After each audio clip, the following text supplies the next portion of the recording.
Once again, Christian greetings to all our valued listeners and viewers throughout the whole world,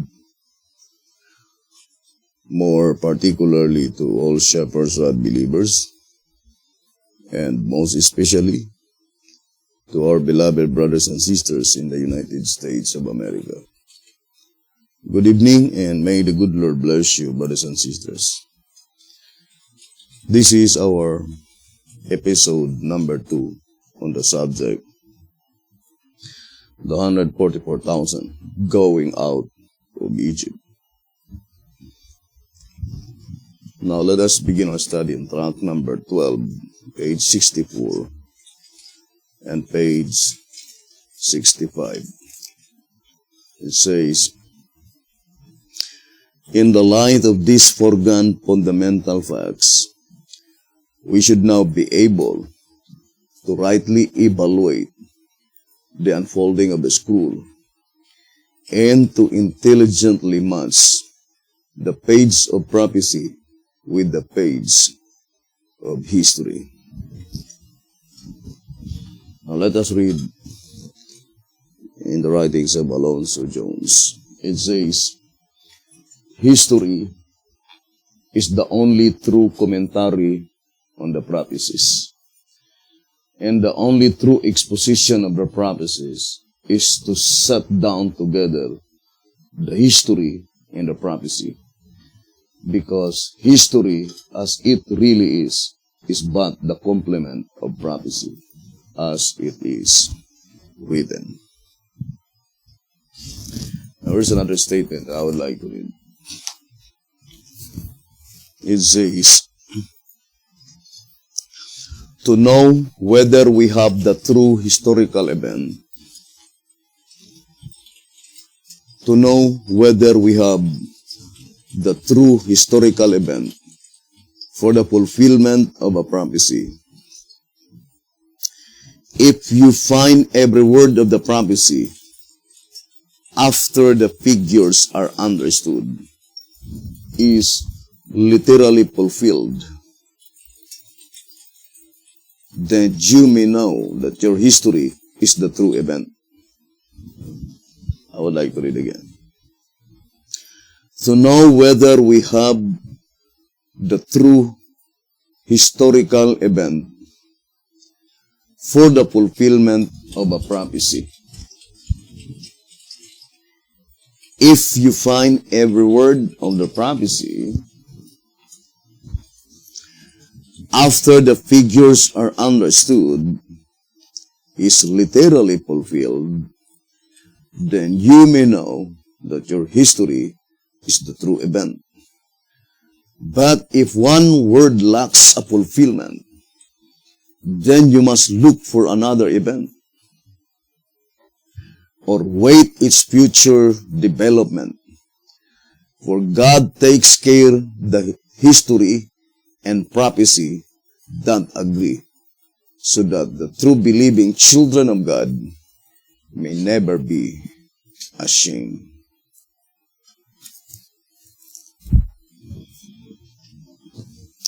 I would like to read one SR page.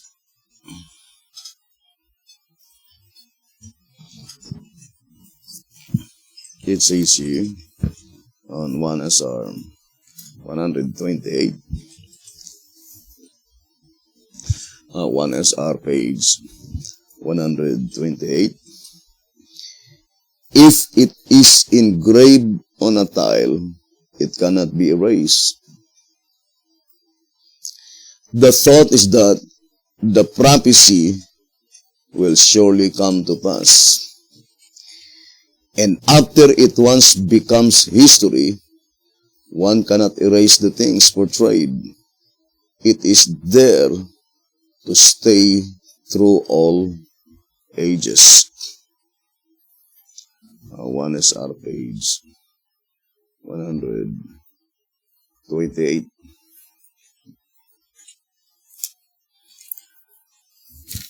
Now, let us focus to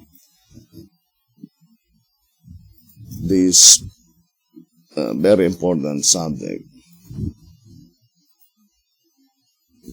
Israel going out of Egypt. Now here in one is our pocket edition. On page 53, it says here, having now seen that Israel going into Egypt is typological, logic rules that so also must be Israel going out of Egypt. Now let's read again the statement in one is our pocket edition, page 53. Having now seen that Israel's going into Egypt is typological, logic rules that so also must be Israel's going out of Egypt.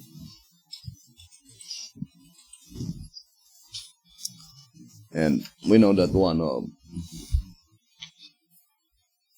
the most important event recorded on the book of Hosea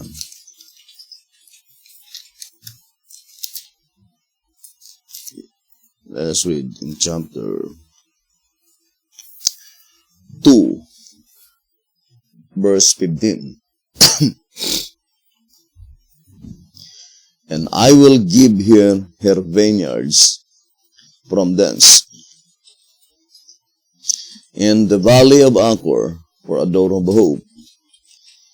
And she shall sing there as in the days of her youth, as in the day when she came up out of the land of Egypt. So, that is the statement given by the voice of inspiration, that it is a typological event, the same as in the time when ancient Israel came up out of the land of Egypt. Here's another statement in track number 4. It says here, let's read the statement.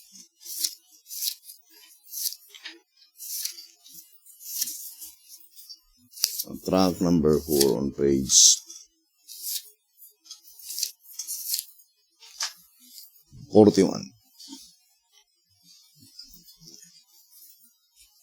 It says, the scripture, she shall sing there in the New Testament period, as in the days of her youth, as in her first state in the Old Testament period, and as in the day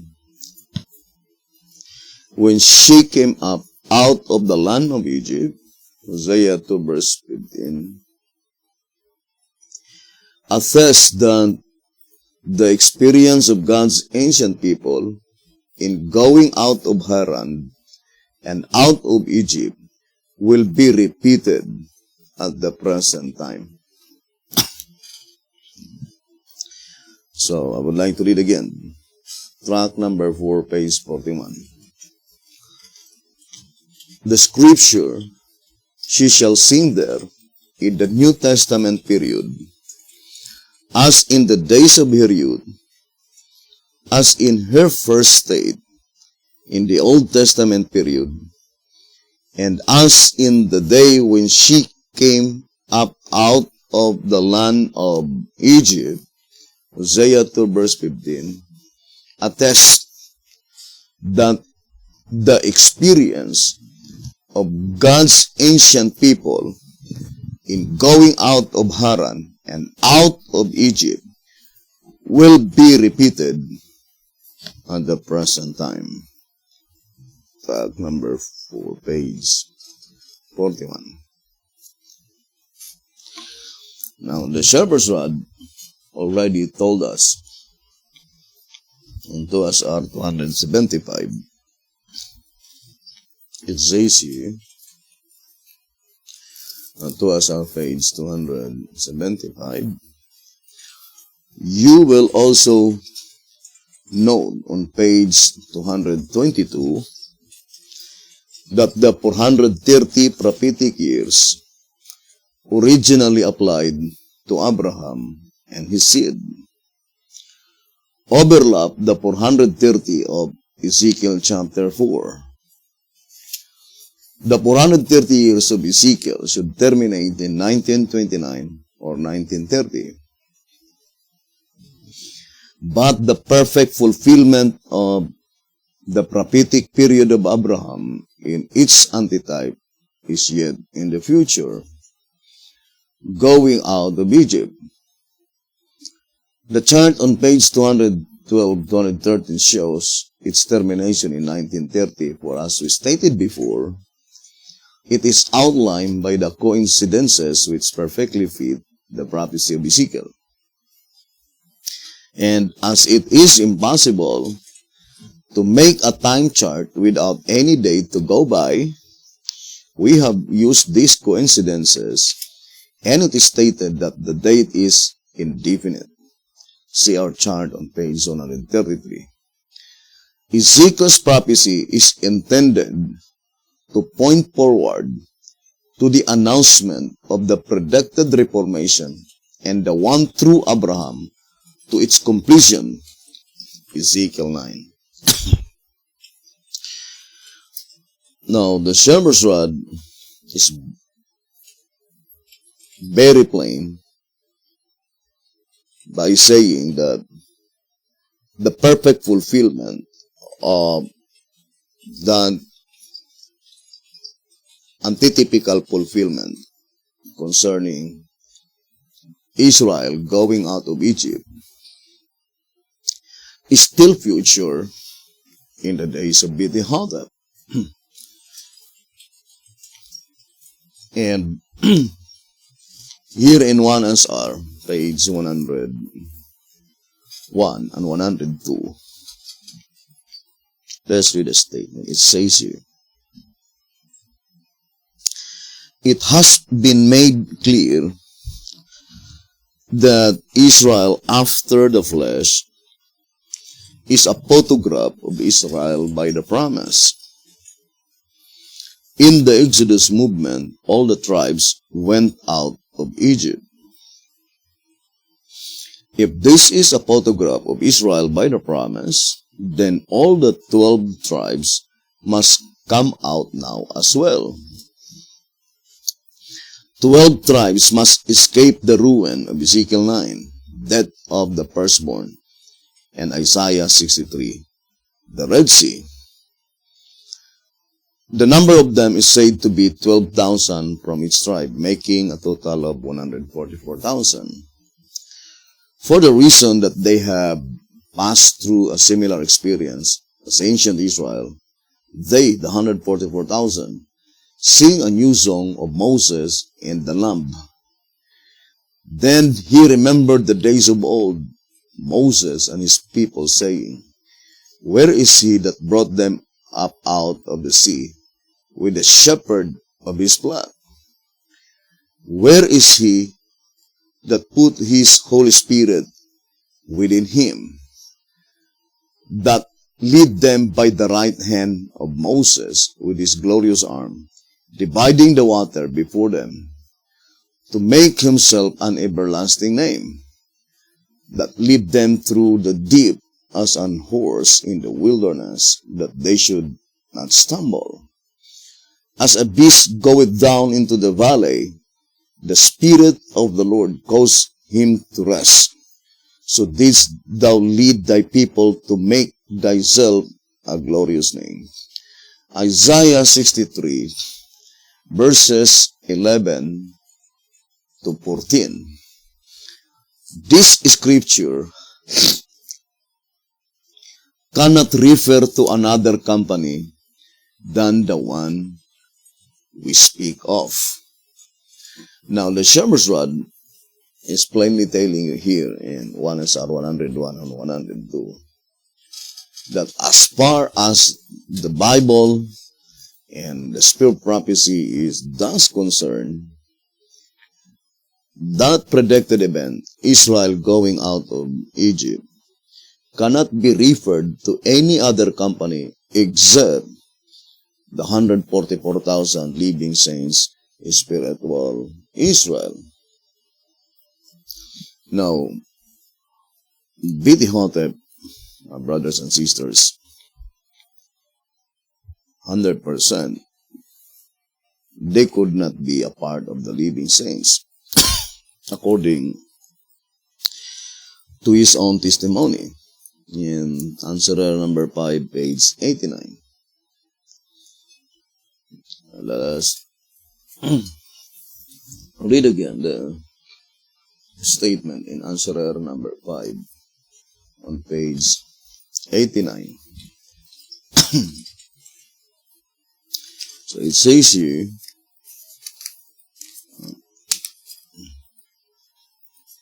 I would like to read that statement saying, and since she certifies that the 144,000 are living saints, early writings, page 15, and since she herself died, she cannot be one of them, though she can be one with them.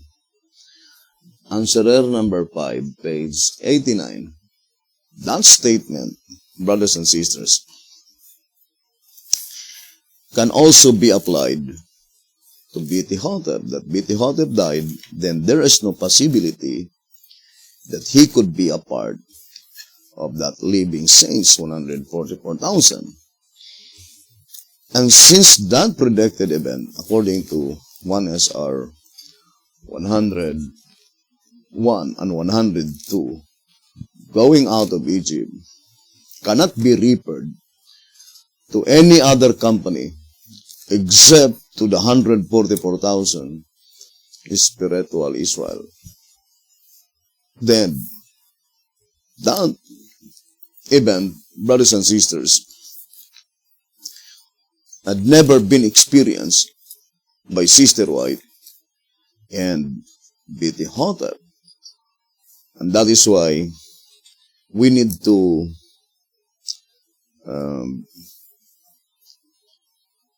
look at the historical event. And we need now to intelligently separate the line of history, or the pages of history and the pages of prophecy. And I do fully believe that this statement can be applied to Sister White as well as Hotep. Now, I would like to read to you this reading. Yes, they saw God. And it says, yes, they saw God. It is hard to tell, though, about the people being out of Egypt. Moses always was. Even while he was in physical Egypt, he was spiritually out of it. Caleb and Joshua were always spiritually out of Egypt. Now, 100%, Sister White and Hotep, they lived in a period of time by which they were still in Egypt. They were still in spiritual Egypt. They were still in antitypical Egypt physically, although they were spiritually out of it. But the 144,000 living saints, they were both spiritually and physically, they will left Egypt, brothers and sisters. And Accordingly, and let us read again in 1SR page 64. It says, "Who is Israel by the promise?" And so this reading is pointing to who are they that had been predicted beforehand that they will depart from Egypt. Now, let us read 1SR page 64. This experience of the Israelites in departing from Egypt was written for the instruction of those who should live in the last days.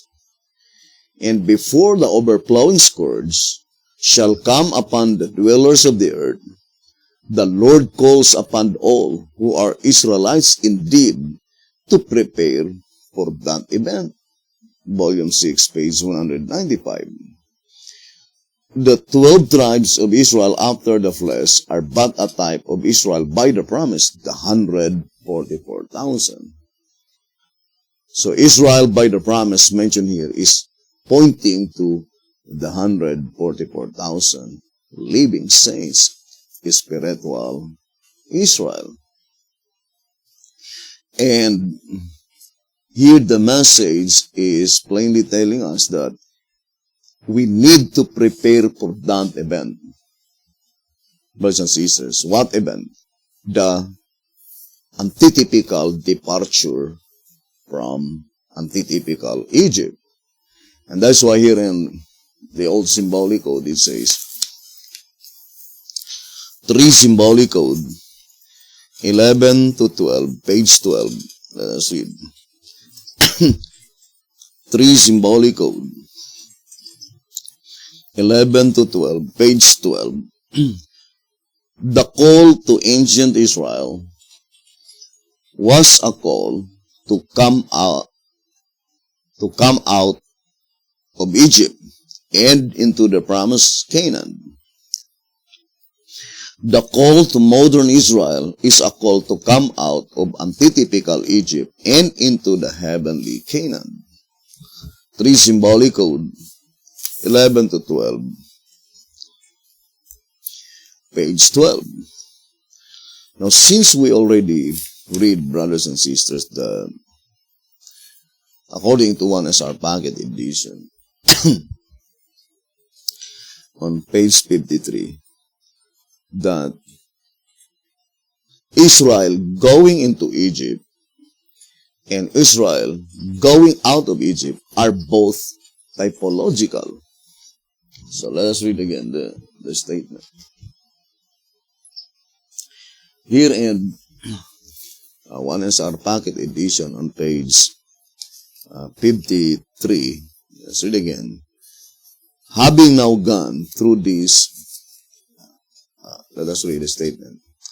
Having now seen that Israel going into Egypt is typological, logic rules that so also must be Israel going out of Egypt.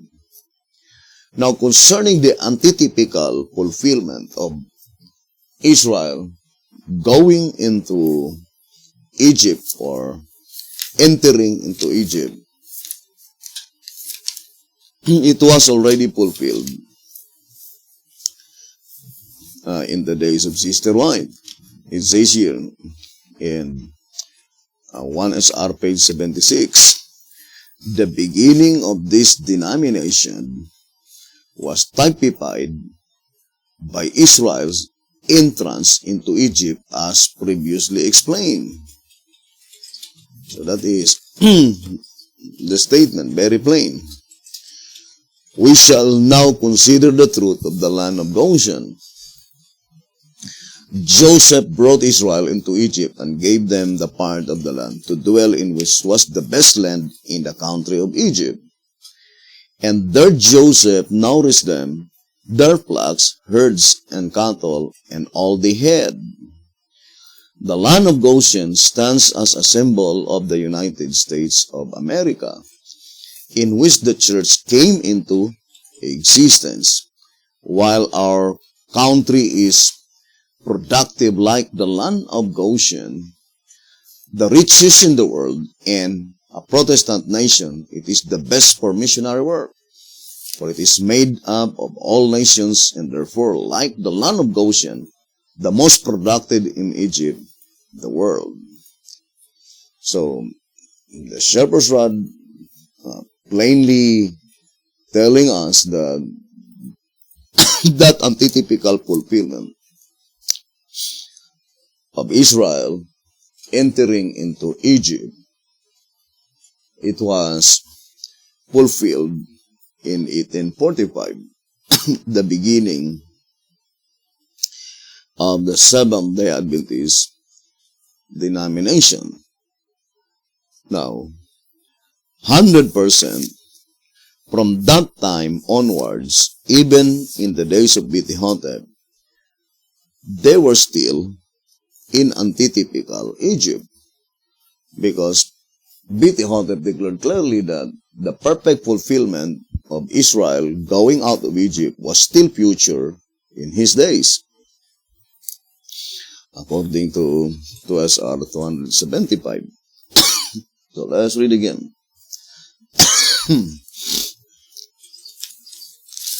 To SR page 275, it says, you will also note on page 222 that the 430 prophetic years originally applied to Abraham and his seed overlap the 430 of Ezekiel chapter 4. The 430 years of Ezekiel should terminate in 1929 or 1930. But the perfect fulfillment of the prophetic period of Abraham in its antitype is yet in the future, going out of Egypt. Now, the shepherd's rod made it so plain that the antitypical fulfillment of that predicted event, antitypical Israel going out of Egypt, was still future in the days of Bithihotep. Now, I would like to read again that statement in 1 SR on page 1 SR page 73. It says, all these modern occurrences being perfectly matched with the ancient ones, both in time and objective, they definitely confirm the fact that the work of the shepherd's rod is divinely foreordained and as timely in our day as was Moses' work and his rod in his day. One is consequently overwhelmingly compelled to acknowledge the providential design and foreknowledge of the reader's eternal welfare for thousands of years in advance, so completely disarming the enemy of souls. The great designer of these typological truths leaves the reader free to make his own choice as to whether he will continue in the darkness or come out into the light of the Lord, no longer to wonder what church to join or what is truth and what is error. Now, the shepherd's rod plainly telling here that the type and antitype should perfectly match, both in time and objective. Now, for example, in 1930 to 1955, I fully believe that the only thing that perfectly matched, both in time and objective, must only to the experience of Moses when God is giving him the rod, or we call it the rod of God. When God gave him the rod, and at the same time, God gave him instruction how to use the rod. that occurrences in the life of Moses exactly fits and perfectly matches to the life of Bitihotep, only broader in scale, as I stated in track number 14, page 6, because the rod that was given by God to Moses is a literal rod, whereas the rod that was given by Bitihotep is a shepherd's rod message. Now, brothers and sisters, the admonition given by the shepherd's rod in 2TG 24, page 23, saying that let us be God's real people, logical thinkers, and not bait hunters. Brothers and sisters, I think if you will only study closely, no one could say that the entire shepherd's rod message was given by God to Bitihotep in 1930. Because every one of us knew that the only books that is in existence, or the only book that is in existence in 1930 is the Shepherd's Rod, Volume 1. Even 2SR did not as yet in existence in 1930 because it was written in 1932. Then for sure, brothers and sisters, the entire period of the giving of the shepherd's rod must be from 1929 or from 1930 to 1955, typifying the life of Moses when God gave to Moses the shepherd's rod or the rod of God. Because the mere fact that Bitihotep says that the antitypical fulfillment of Israel going out of Egypt was still future in his lifetime, then that is the only portion that was perfectly and exactly matched to the life of Moses, the giving of the shepherd's rod. And for sure, this statement in 1SR, page 68, I would like to read again, 1SR, page 68. The Exodus movement is in a way a type, photograph of the closing work of God under the Advent movement. Each movement rises in fulfillment of time prophecy. The fact that Israel after the flesh is a type photograph, their experience must be duplicated by the truth. Otherwise, there can be no type. Now, remember, brothers and sisters, the Bible is very plain that according to Hosea chapter 12, verse, Hosea chapter, let's read, Hosea chapter 12, verse 13, and by a prophet, the Lord brought Israel out of Egypt, and by a prophet was he preserved. Now, let us read again, Hosea 12, verse 13. And by a prophet, the Lord brought Israel out of Egypt, and by a prophet was he preserved. And this verse is pointing to the event when God commanded his people to leave Egypt physically as well as spiritually. Now, for sure, this historical event, the duplicate, cannot be found in the days of Bethel. Now let's read Exodus chapter 5. It says on verse 1, "And afterward Moses and Aaron went in and told Pharaoh, Thus saith the Lord God of Israel, Let my people go, that they may hold a feast unto me in the wilderness." Now, the main objective why God commanded Moses to rescue God's people from the Egyptian bondage is to hold a feast in the wilderness. That is the message, is very plain, brothers and sisters. And to repeat again,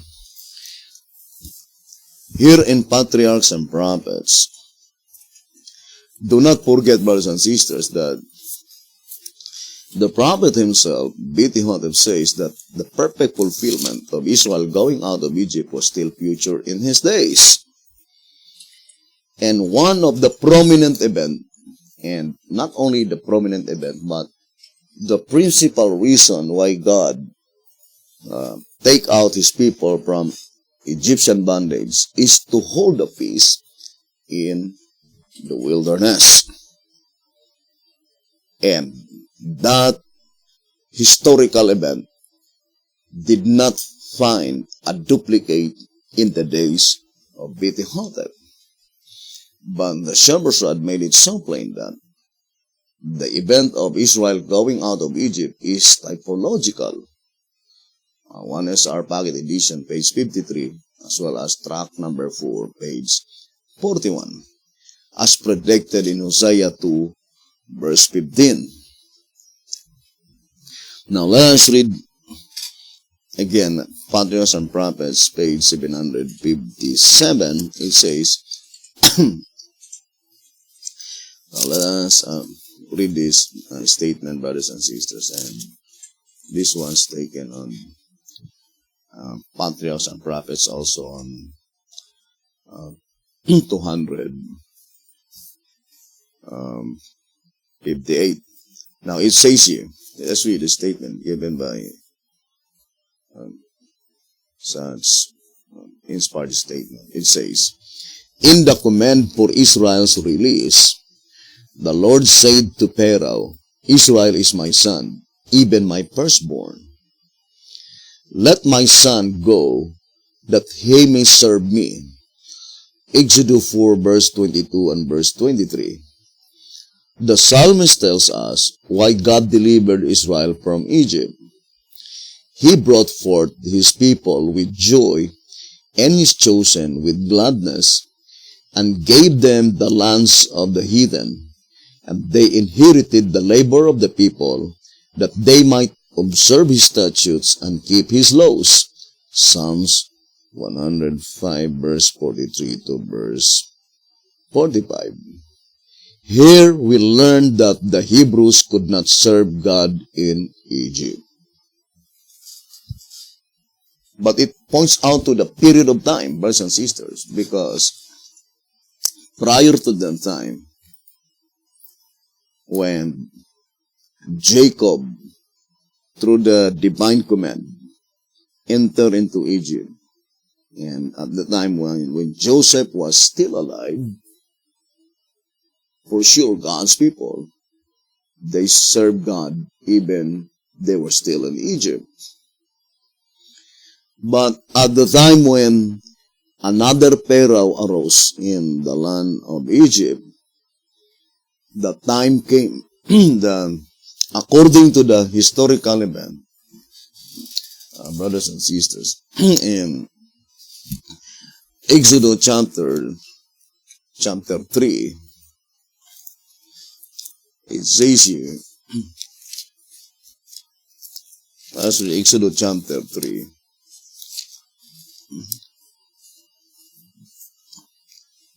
Exodus chapter 3 on verse 7, "And the Lord said, I have surely seen the affliction of my people which are in Egypt.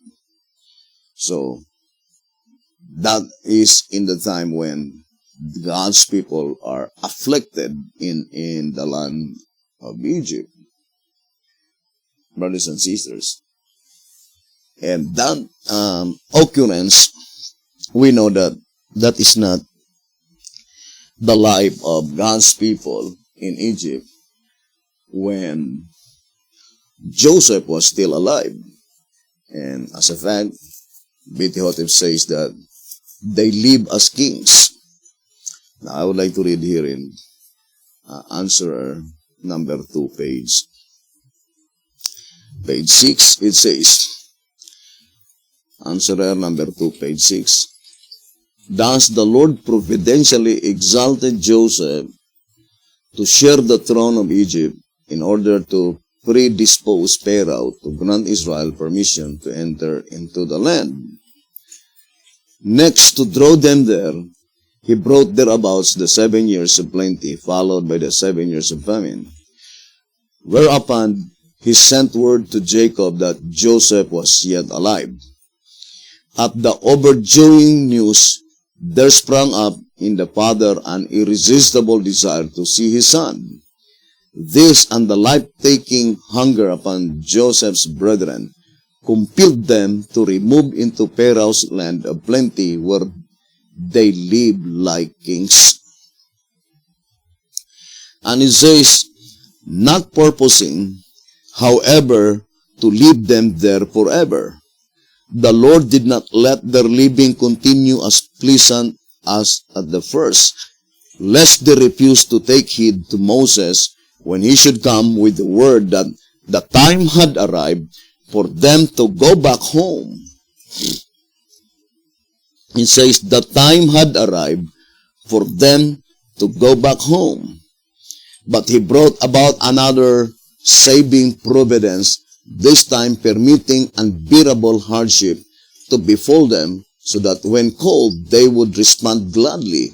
So slaves they had to become, and still worse, they had to be buried of their male children, then mercilessly driven with cruel lashes upon their backs to produce ever more bricks. Answerer number 2, page 6 and page 7.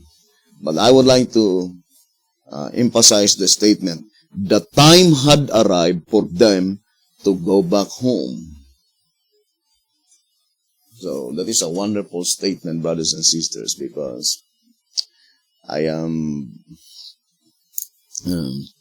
thinking about the statement in 1 TG. Let me read to you. Here in 1 TG, number 25.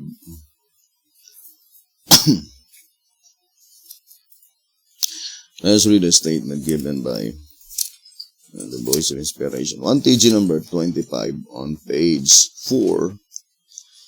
This is the statement. It says, although Micah forespoke sad news for ancient Judah, he forespoke this joyful news for Judah of the latter days. Trying, indeed, must it have been for Judah to look forward to her own destruction. Conversely, though, it must have encouraged her to know that the time would come for her to return and to build the old waste places, to raise up the foundations of many generations. I think this sentence must be applied in the days of B.T. Hotep, when God informed B.T. Hotep that God's people will return and build the old waste places. But the next sentence it says, and still more joyful. So it says that it is even more joyful should she now be to learn that the time for her returning to God and to the homeland has actually come. Think it thoroughly, brothers and sisters. that it is even more joyful when at the time that God would inform God's people that the time for her returning to God and to the homeland has actually come. I remember the statement in, I think, Answerer, and it says here in Answerer number 2. Let's read the statement. Here in Answerer number 2 on page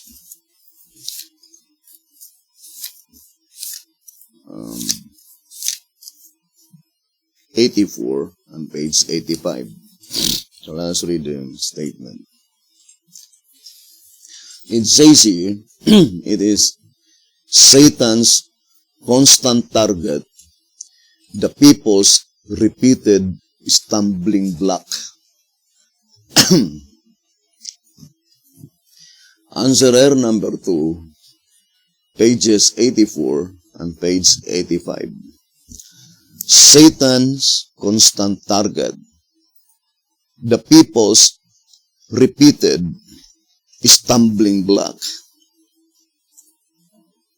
That the great controversy between Christ and Satan is over this crowning hope, the kingdom, is seen from the Lord's repeated instructions in the prophecies, in the types, and in the parables, from Satan's constant effort to keep the human race out of it, and last, from human beings repeatedly being defeated in their warfare to become heirs of it.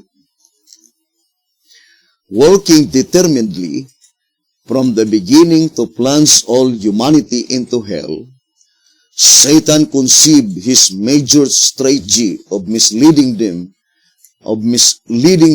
concerning the kingdom. He succeeded with most of the Jews because they wanted the kingdom set up before its appointed time, or not at all. And he is succeeding with many of the Laodiceans today, because now, when the time appointed actually has come, they want to have it later, or not at all. What a paradox! What an irony! Indeed, as history repeats itself, so does fully. I remember the statement in, I think, 1 TG, number 15. 1 TG number 15 on page 20, it says, the Jews wanted a kingdom of their own, a kingdom of this world, saint and sinner in it. Yes, they wanted a kingdom on earth, but none in heaven. What is more, they wanted it 2,000 years ahead of schedule. So it says, what is more, they wanted it 2,000 years ahead of schedule. 1 TG number 15, page 20. And here the chairperson say that Satan is succeeding. I would like to read again in Answerer number 2, page 84. And he, that is Satan, is succeeding with many of the Laodiceans today, because now, when the time appointed actually has come, for sure, that statement cannot be applied in the days of Beauty Hotep, because the time appointed did not actually come in the days of Beauty Hotep. So this statement is the same, the one we read in 1 TG number 25, page 4, saying that it is a very joyful news to the true faithful people of God, brothers and sisters, at the time when God will inform them that the time of their actual returning to the homeland has actually come. Meaning, that is the very year that God commanded His people to return to the homeland. And God will not let them return to the homeland unless they will return to God first. And that is why the statement is very plain in that reading in 1 TG 25, page 4. That it is even more joyful, a joyful news, she be to learn that the actual returning to God and the actual returning to the homeland has actually come, brothers and sisters. But Satan, look at the situation in the days of the Jewish people, or the first advent of Jesus Christ, by which at that time the kingdom that Jesus Christ that established is the kingdom of grace and not the kingdom of glory. But the Jewish people, they wanted the kingdom of glory, the throne of David. And the Shepherd's Rod says in 1 TG number 15, page 20, what they wanted is the kingdom that is 2,000 years ahead of schedule. So there is an appointed schedule. I remember the declaration given by David here in Psalms. Let's read. It says here in Psalms 102 verse 13, Thou shalt arise and have mercy upon Zion, for the time to favor her, yea, the set time is come. And we are very interested to know, to understand the set time that had been given by God. Brothers and sisters, here's some statement that I would like to read.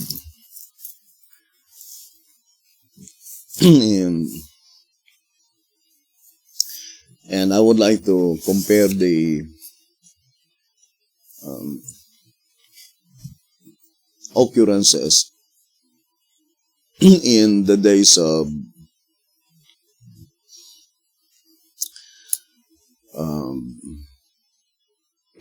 Daniel. I would like to read Prophets and Kings. Let's read this thing.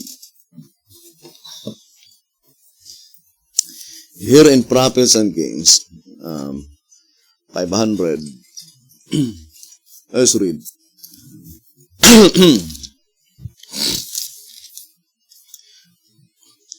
Prophets and Kings, page, I think 552. I would like to read immediately 554. It says, still burdened in behalf of Israel, Daniel studied anew the prophecies of Jeremiah. They were very plain, so plain that he understood by these testimonies recorded in books the number of the years whereof the word of the Lord came to Jeremiah the prophet, that he would accomplish 70 years in the desolations of Jerusalem. Daniel chapter 9 verse 2. With faith founded on the sure word of prophecy, Daniel pleaded with the Lord for the speedy fulfillment of these promises.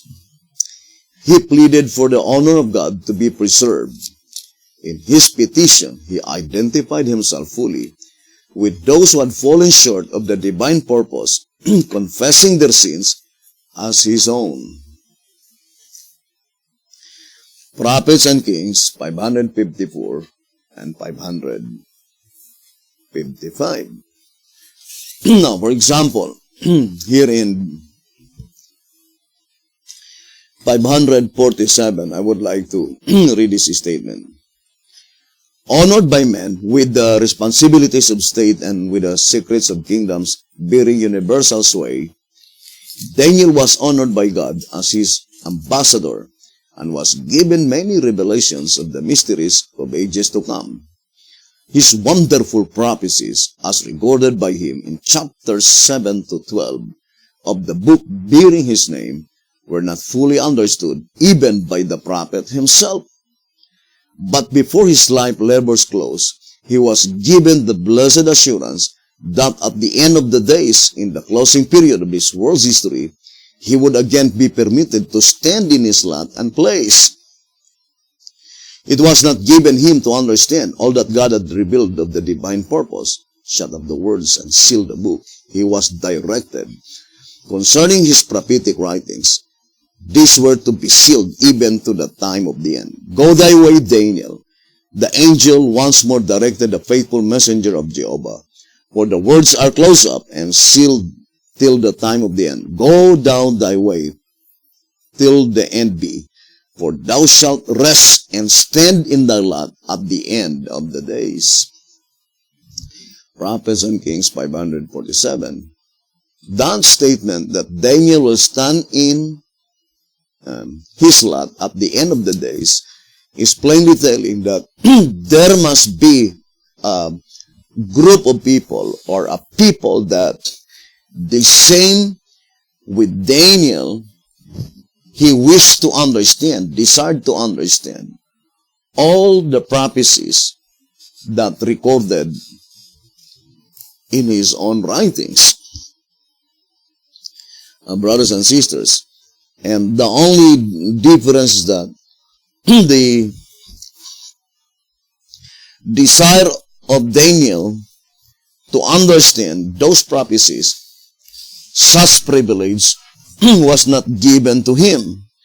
And according to Testimonies for the Church, Volume 6, it will be finally fulfilled to the remnant church. Here in Volume 6, page 19, it says, mysteries into which angels desire to look, which prophets and kings and righteous men desired to understand, the remnant church will carry in messages from God to the world. The prophets prophesied of these things, and they longed to understand that which they foretold, but to them this privilege was not given. They long to see what we see and to hear what we hear, but they could not. They will know all when Christ shall come the second time, when surrounded by a multitude which no man can number. He explains the deliverance wrought out by the great sacrifice he made. Volume 6, pages 19 and page 20. Now, brothers and sisters, I would like to read this reading in 1 TG number 33 on page 3. 1 TG number 33, page 3, it says, the dispersion, the time, and the deliverance. Then it says, this afternoon, 1 TG number 33, page 3. This afternoon, we are to study Isaiah, chapters 31 and 32. In these chapters, we shall see the cause of Zion's captivity by the Gentiles, their time limit, and antitypical Israel's deliverance. Now, I would like to read again. It says, this afternoon, we are to study Isaiah, chapters 31 and 32. In these chapters, we shall see the cause of Zion's captivity by the Gentiles, their time limit, and antitypical Israel's deliverance. Now, what is the time limit given by God? The same with the ancient Jewish people, that before they had been in Babylonian captivity, it was already predicted beforehand that they would be there for only 70 years. And that is the book that Daniel studied day and night, the book of Jeremiah. But how about us? Would you think God did not give brothers and sisters information concerning the antitypical Israel? When would be their deliverance? I remember the statement in 2TG number 8. Here in 2TG number 8, page 24, it says here, these verses explain why, how, and when God's people are delivered in Mount Zion and in Jerusalem. Now, I would like to read again the statement. It says, these verses explain why, or in other words, explain why God's people need to be delivered, and also explains how God's people are delivered. But the most important part, when God's people are delivered. When God's people are delivered. First of all, brothers and sisters, B.T. Hotep plainly told us that the signs of the kingdom is even more important to observe than the signs of Christ's coming. Now, here in 2TG number 44, let's read on page 44. The signs of the kingdom, you see, are even more important for one to observe than are the signs of Christ's coming. If one should miss the signs of the kingdom, then the knowledge of the signs of Christ's coming would profit nothing. For all such will be frightened at his appearing and say to the mountains and rocks, fall on us and hide us from the face of him that sitteth on the throne and from the wrath of the Lamb. For the great day of his wrath is come, and who shall be able to stand? Revelation 6 verse 16 and 17. Are the efforts to set up the premillennial kingdom, the purified church, accompanied by great signs and wonders, by noise and pomp? To this question the Lord answers, Matthew 13 verse 31 to verse 33.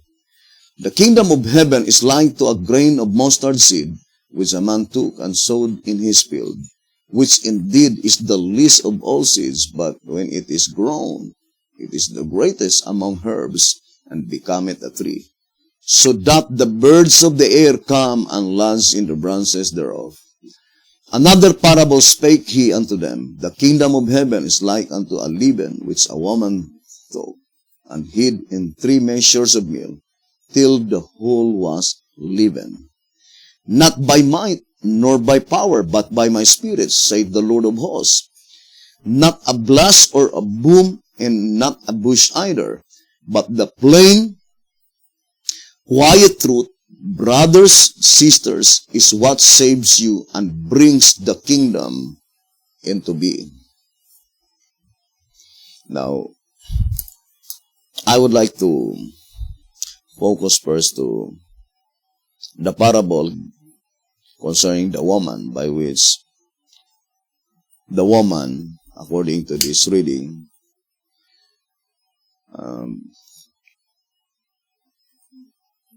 she hides 3 measures of meal till the whole was leavened. So the parable is pointing that the 3 measures of meal, the woman hides it until the 3 measures of meal was completely leavened, according to the parable. And the shepherd's rods plainly tell us that that's the sign of the setting of this purified church. Brothers and sisters, first of all, we need to understand that anything that will be established prior to the millennium, it is called premillennial. And in this study, we will prove to you that there is a kingdom, brothers and sisters, by which I think it is not familiar with among shepherds rod believers, by which in this reading it is called the purified church, and we called it the kingdom church, or the stone in Daniel chapter 2. Now let us study closely. When does that stone will be in existence? And that is very important, brothers and sisters, to study closely the shepherd's rod publications. Now here the shepherd's rod says that the signs given by God concerning how this kingdom will be established, first is concerning the parable of the mustard seed, and second, concerning the parable of the woman, by which such woman, she hides 3 measures of meal till the whole was leavened. And then the shepherd's rod says that it is not by might, or it is not by man's might, nor by man's power, but only by the Spirit of God, said the Lord of hosts. And it says not a blast or a boom, and not a bush either, but the plain white truth, brothers and sisters, is what saves you and brings the kingdom into being.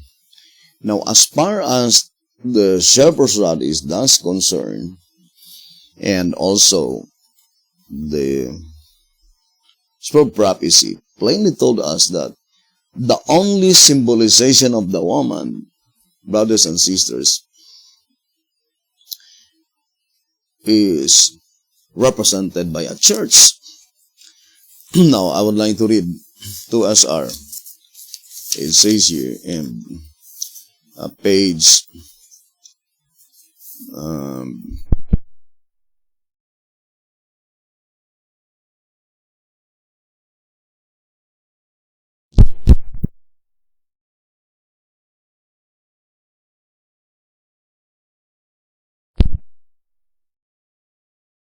of Revelation to the church in the New Testament time, but the symbols are contrary to the application. In both Old and New Testament time, God's church has been symbolized by a church to point out a church or churches that are fallen or untrue. So here the shepherd's rod is plainly telling into SR 193 that the only significance, or the only symbols pertaining to the woman, is to symbolize the church, and inspiration never changed that symbols. That woman represents church. Now, who is she, the woman in that parable by which she hides 3 measures of meal? And for sure, that is not literal, brothers and sisters. And it reminds us the prophecy recorded in Revelation chapter 6, verse 6. The 3 measures of barley, right? Now let us read again the statement here in 2SR. Here in 2SR, page 200.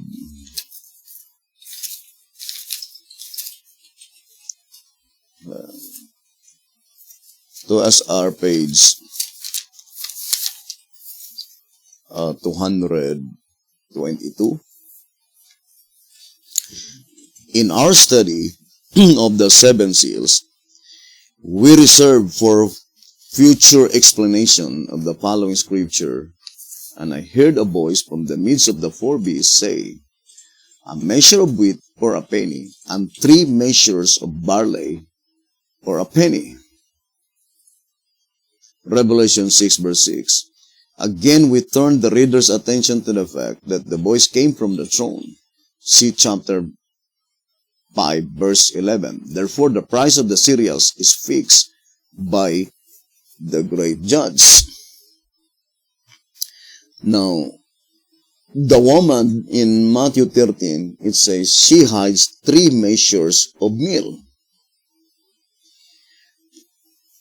I do fully believe that the term meal must be pointing to the present truth. The shepherd's rod used that term, that the meal of today, let me see if I could find that statement in Timely Greetings. Brothers and sisters, it says 2TG number 20, page 25. 2TG number 20, page 25. It says, here you see that one needs a daily supply of spiritual butter and honey if he is to sustain his spiritual life. That is, yesterday's meal could not take the place of the meal today. No more than Noah's inspired message for his day can take the place of the inspired message of the kingdom today. 2TG number 20, page 25. Now, since that is 3 measures of meal, brothers and sisters, then the meal represents present truth, then we do fully believe that the 3 measures of meal must be representing, brothers and sisters, to breakfast, lunch, and supper.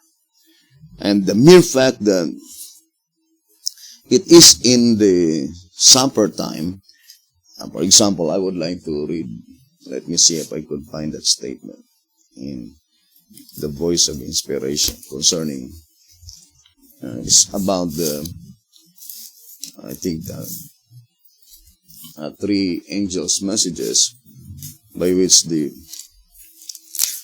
inspiration, that is in 1888 message, that it is in the supper time, brothers and sisters, then the perfect fulfillment or the direct application of the 3 angels' messages. And we know that that is pertaining to the judgment that pertains to the living. So it must be in the supper time, brothers and sisters. I lost the page.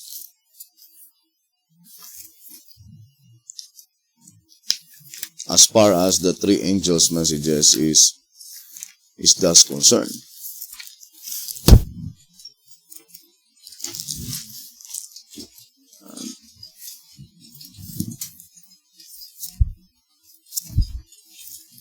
So, now I would like to read 2TG. If I could not find that page.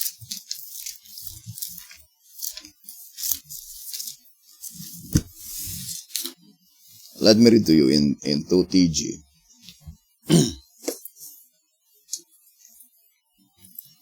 If you could find that statement, Revelation 14:9-12, and attached,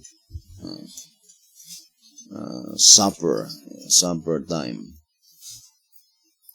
It is applied. Now here in 2TG, let us read a statement given by,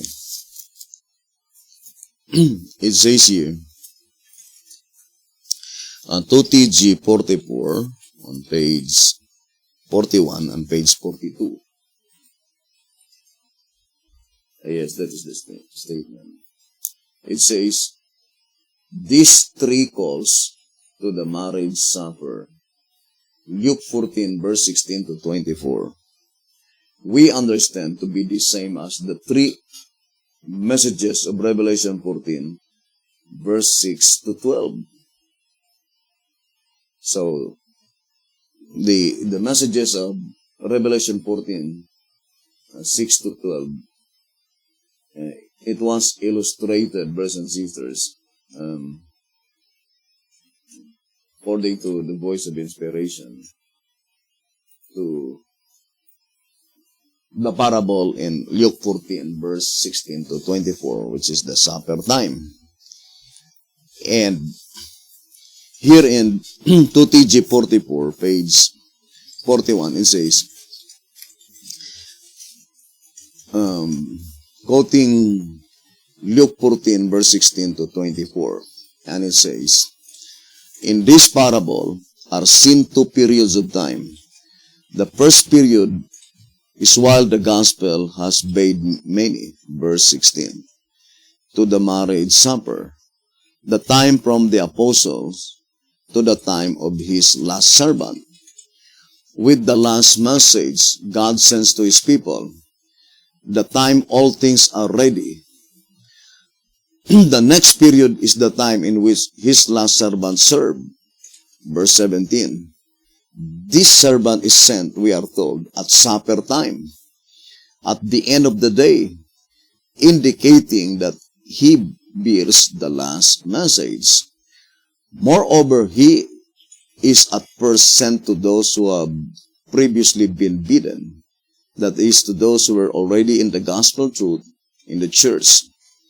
At the outset, he is to contact a class of people deeply engrossed with the cares of this life, and is to tell them that all things are now ready, that if they wish, they can now prepare and go to the wedding, there to enjoy the bridegroom banquet.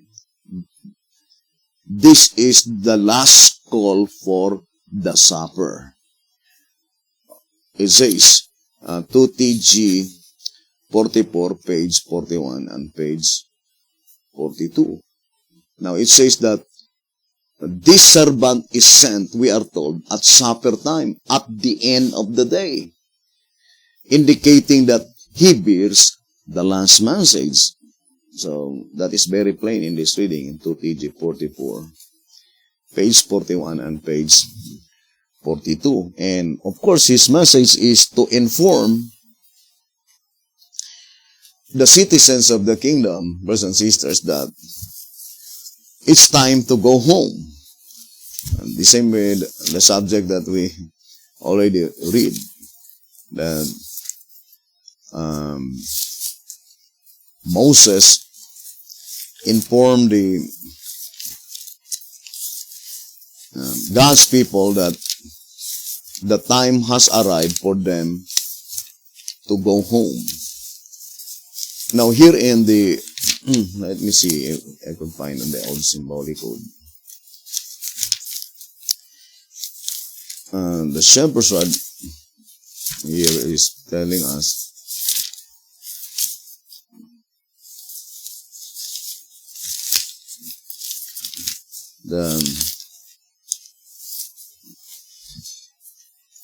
accordingly, brothers and sisters,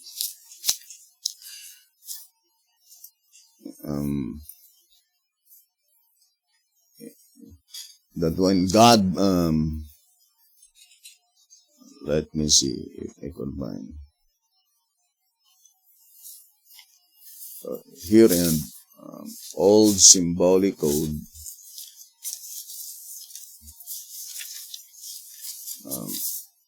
one symbolic code 11 to 12, page 2.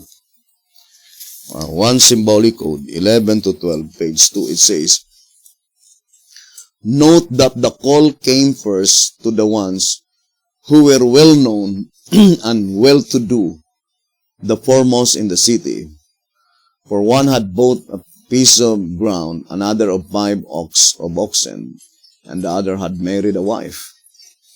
The fact that the servant was sent to re-invite those that had been bidden before proves that the call of this parable is not to come first to a people who know not of Christ and his wedding, but to his church. And it says, it also proves that they believed, for they did not argue the facts concerning the wedding, but excused themselves because they were more interested in the things of this world than in the kingdom of Christ. Therefore, those who with one consent began to make excuse must represent a class of church members and the ones whom the very last message found in a sad deception, yet believing that they were ready to meet the King of Kings and Lord of Lords. Hence, this call does not represent the 1844 message when all things began to be ready, but rather at a later time when all things are ready. So, this is very plain, one symbolic code 11 to 12, page 2, brothers and sisters. So, the message here, brothers and sisters, must be pointing to, of course, there is no other message. It is the judgment that pertains to the living.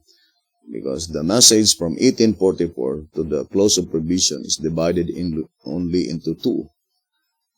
The third angel's message on its primary phase, which is the judgment that pertains to the dead, and the final phase, which is the last, is the judgment that pertains to the living. Now, since the message mentioned in the parable in Luke 14, verse 16 to 24, cannot be the message in 1844, then the statement re-invite, brothers and sisters, I do fully believe, must be definitely applied to the Davidian. Because they are the only people who have the message of the judgment that pertains to the living, by which the doctrine that had been taught by B.T. Hotep since 1930 to 1955, that God's people will return to the homeland, will return to the kingdom, that predicted event has actually come. So there must be a message, the final message, and that is at supper time, brothers and sisters, to inform everyone, brothers and sisters, that the actual time for returning to the homeland has actually come, brothers and sisters. Now, I would like to repeat again, brothers and sisters, that if God gave number of years by which God's people, before they had been in Babylonian captivity, through the prophet Jeremiah, it was already predicted beforehand that they will be in the Babylonian captivity for 70 years. And at the time when Daniel discovered that the 70 years ended, he began to pray to the Lord for the speedy deliverance of God's people, according to a reading in Prophets and Kings 554 and 555. Now, how about the antitypical Israel deliverance? Brothers and sisters, we already read in 1 TG number 33. I would like to read again. 1 TG number 33. Page 3, it says, this afternoon, we are to study Isaiah chapters 31 and 32. In these chapters, we shall see the cause of Zion's captivity by the Gentiles, their time limit, and antitypical Israel's deliverance. So this statement plainly indicating that there is a time limit, or in other words, there is a given time by God to antitypical Israel, so that they could ascertain clearly, the same as in the days of Daniel, the actual time of their returning to the homeland. The same as in the days of Moses, before they were in Egyptian bondage, it was already given by Abraham that God's people will be afflicted for 430 years. And that's why, if you will read, brothers and sisters, the Bible says that on that very night, here in Exodus chapter 12, let's read. Exodus chapter 12, verse 29, and it came to pass that at midnight the Lord smote all the firstborn in the land of Egypt, from the firstborn of Pharaoh that sat on his throne, unto the firstborn of the captive that was in the dungeon, and all the firstborn of cattle. You see, brothers and sisters, that is very plain. And it says, Exodus chapter 12, verse 29. And look at in verse 40 and 41. Now the sojourning of the children of Israel who dwelt in Egypt was 430 years. And it came to pass at the end of the 430 years, even the selfsame day, it came to pass that all the hosts of the Lord went out from the land of Egypt. Exodus chapter 12, verse 40 and verse 41. Now, how about God's people, brothers and sisters? Would you think God, brothers and sisters, will left us in ignorant, brothers and sisters, concerning our deliverance? Remember, the statement in For Symbolic Code, number 10 to 12, page 2. For Symbolic Code, number 10 to 12, page 2, it says, all of which shows that there has occurred nothing in church history of which the voice of prophecy has failed to speak. Nothing, brothers and sisters, that occurred in the history of the church by which the voice of prophecy failed to speak. Now, how about that predicted event that the antitypical Israel will go out of Egypt? How could we be able to prepare for that event if we have no knowledge at all? When would that be, brothers and sisters? According to 1 SR, page 64, we need to prepare for that event. Then how could we be able to prepare if we have no knowledge at all? When would be the actual time that we need to depart from Egypt? We need to depart from antitypical Egypt. Brothers and sisters, then think it thoroughly. I do fully believe that God is a perfect God, and God would not leave us ignorant of such very important event, brothers and sisters. Now, I would like to read here in 1TG. Let's read 1TG, I think number 11. It says here, 1TG number 11, pages 7 and page 8. It says, Then the angel of the Lord answered and said, O Lord of hosts, how long wilt thou not have mercy on Jerusalem and on the cities of Judah, against which thou hast had indignation this 70 years? You still remember our reading in Psalms 102, verse 16. Let us read again. It says here, Psalms 102 on verse 13 and also verse 16. Psalms 102 verse 13 and 16. Thou shalt arise and have mercy upon Zion.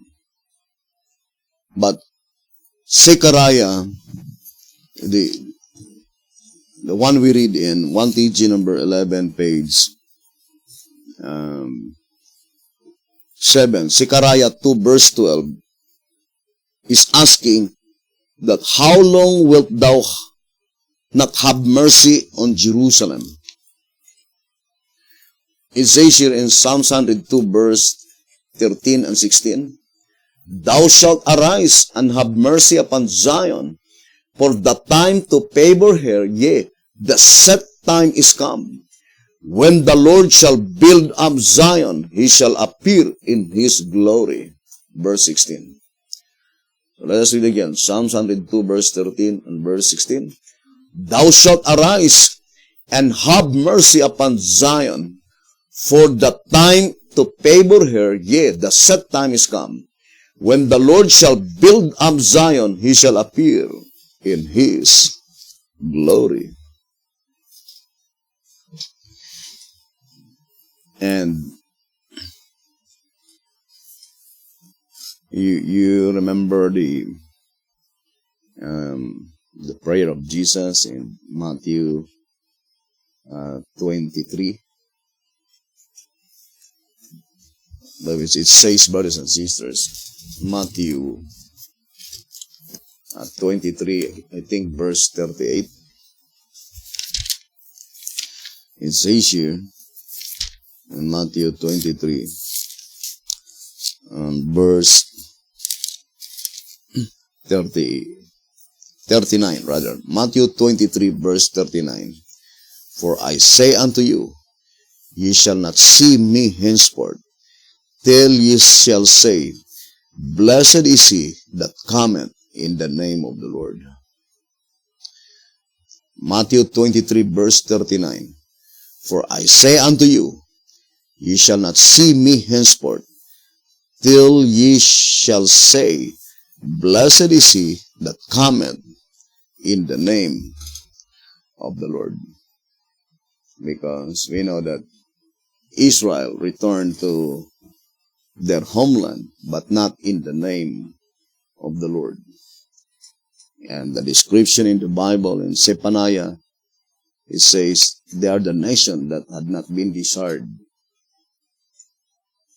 Brothers and sisters. Now let's read again here in 1TG number 11, pages 7 and 8. The prophet Jeremiah's prediction that the Jews were to spend 70 years in Babylonian captivity had ended, although they were still in Babylon. But since this symbolical prophecy finds its fulfillment in our day, instead of Zechariah's day, the angels plea for mercy on Jerusalem and on the cities of Judah, therefore, finds its direct application in this day. There is, however, this parallel. The time of the Babylonian captivity overlaps some years the time of returning to Jerusalem. In like manner, John's prediction that the church should return to the vineyard after having spent 1,260 years in the wilderness in the lands of the Gentiles, Revelation 12 verse 6, had ended and even overlapped since the year 1798, and there was no sign as yet for her returning.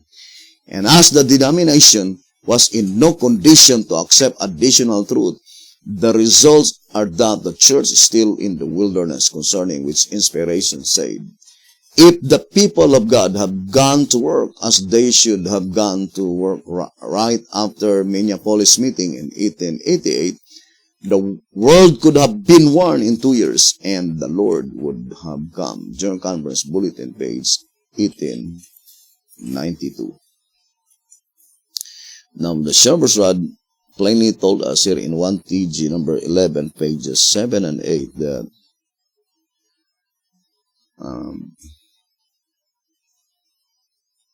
that the 70 years mentioned in Zechariah 2 verse 12 is not literal 70 years but symbolical.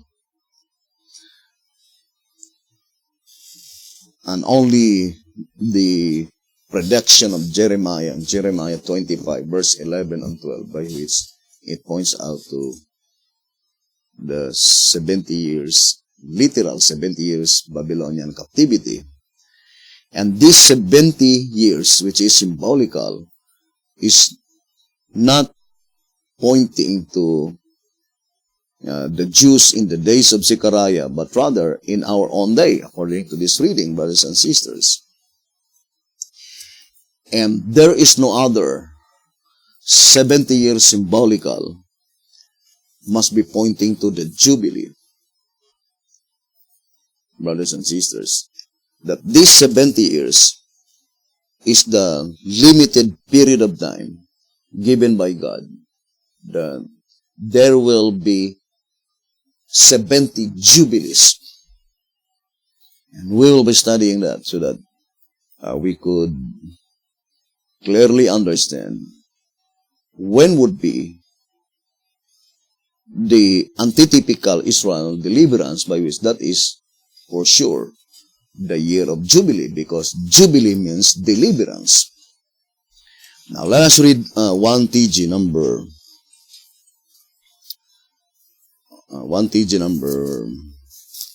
46. Let's read the statement here. 1 TG number 46, page 7. It says, it is in Isaiah 49 verse 9, that thou mayest say to the prisoners, go forth. To them that are in darkness, show yourselves. They shall feed in the ways, and their pasture shall be in all high places. Then it says, it matters not where God's people be, nor under what circumstances they be placed, they shall nevertheless all hear his servants proclaiming the year of final jubilee, and all are to be let out free.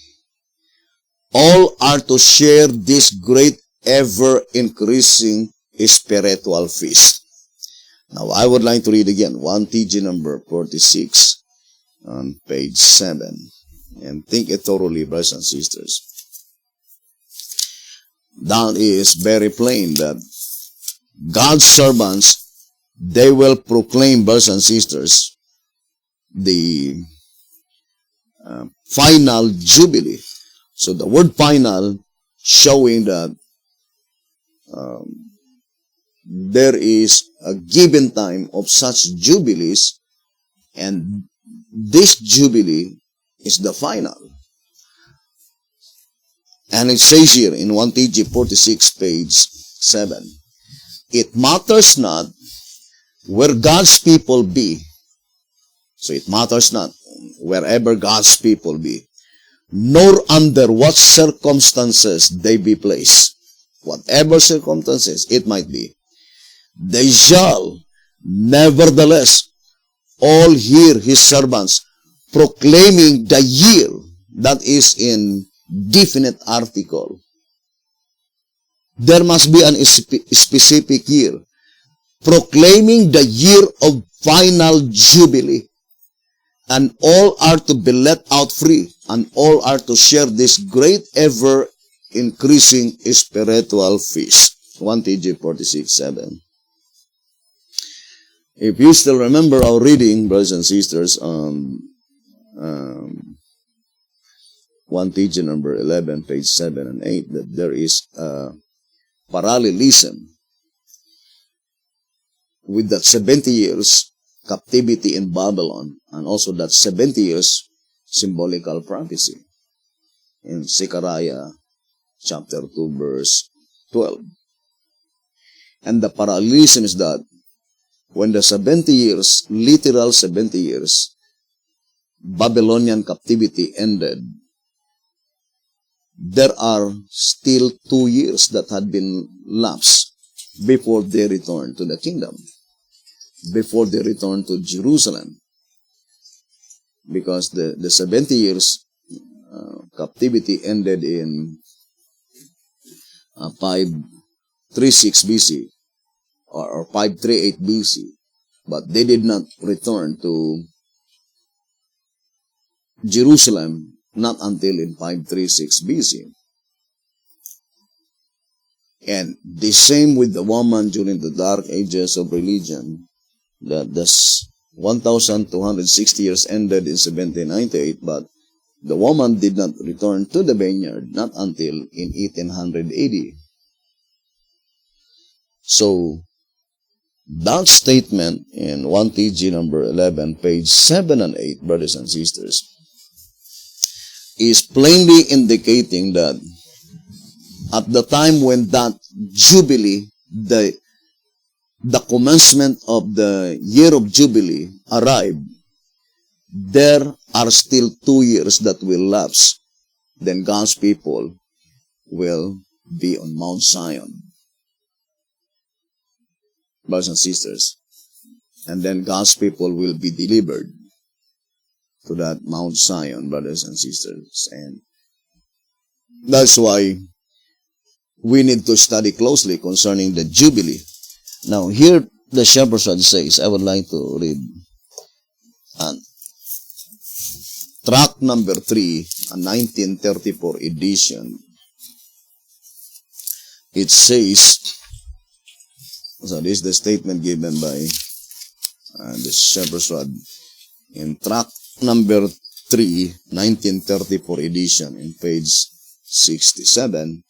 It says, the scriptures often employ mathematical means in defining existence of time and number of years from one biblical event to another. The number of days from the wave ship to the Pentecost was derived by multiplying 7 times 7, which equals 49. In like manner, the number of years from one Jubilee to another was determined by multiplying the 7 sabbatical years by 7, the sum of which is 49. Therefore, multiplication is a common scriptural method of teaching truth. Although we have a separate subject concerning the Jubilee, and also we have a subject, the Bible numerology, brothers and sisters. But I do fully believe, brothers and sisters, that the year of the final Jubilee, brothers and sisters, is also pointing to that predicted event when God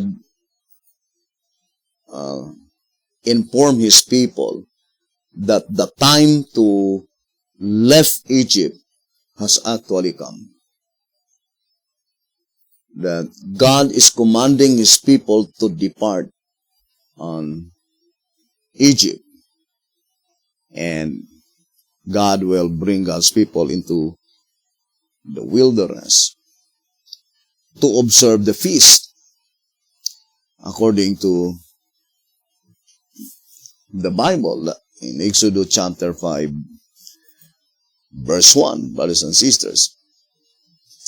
Now I would like to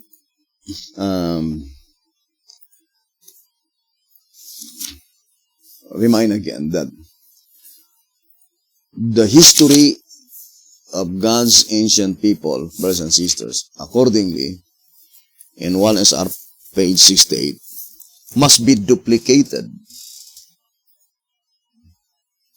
And that is why we are now evaluating the historical event in the days of Beti-Hotep, by which we can certainly assure 100%, brothers and sisters, that such duplicate of God's people, when God commanded His people to leave Egypt that they might hold a feast in the wilderness, did not occur in the days of Beti-Hotep.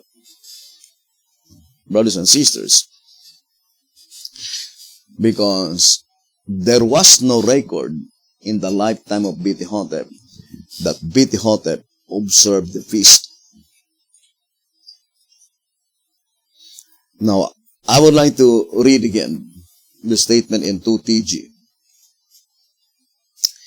Here in 2TG number 37,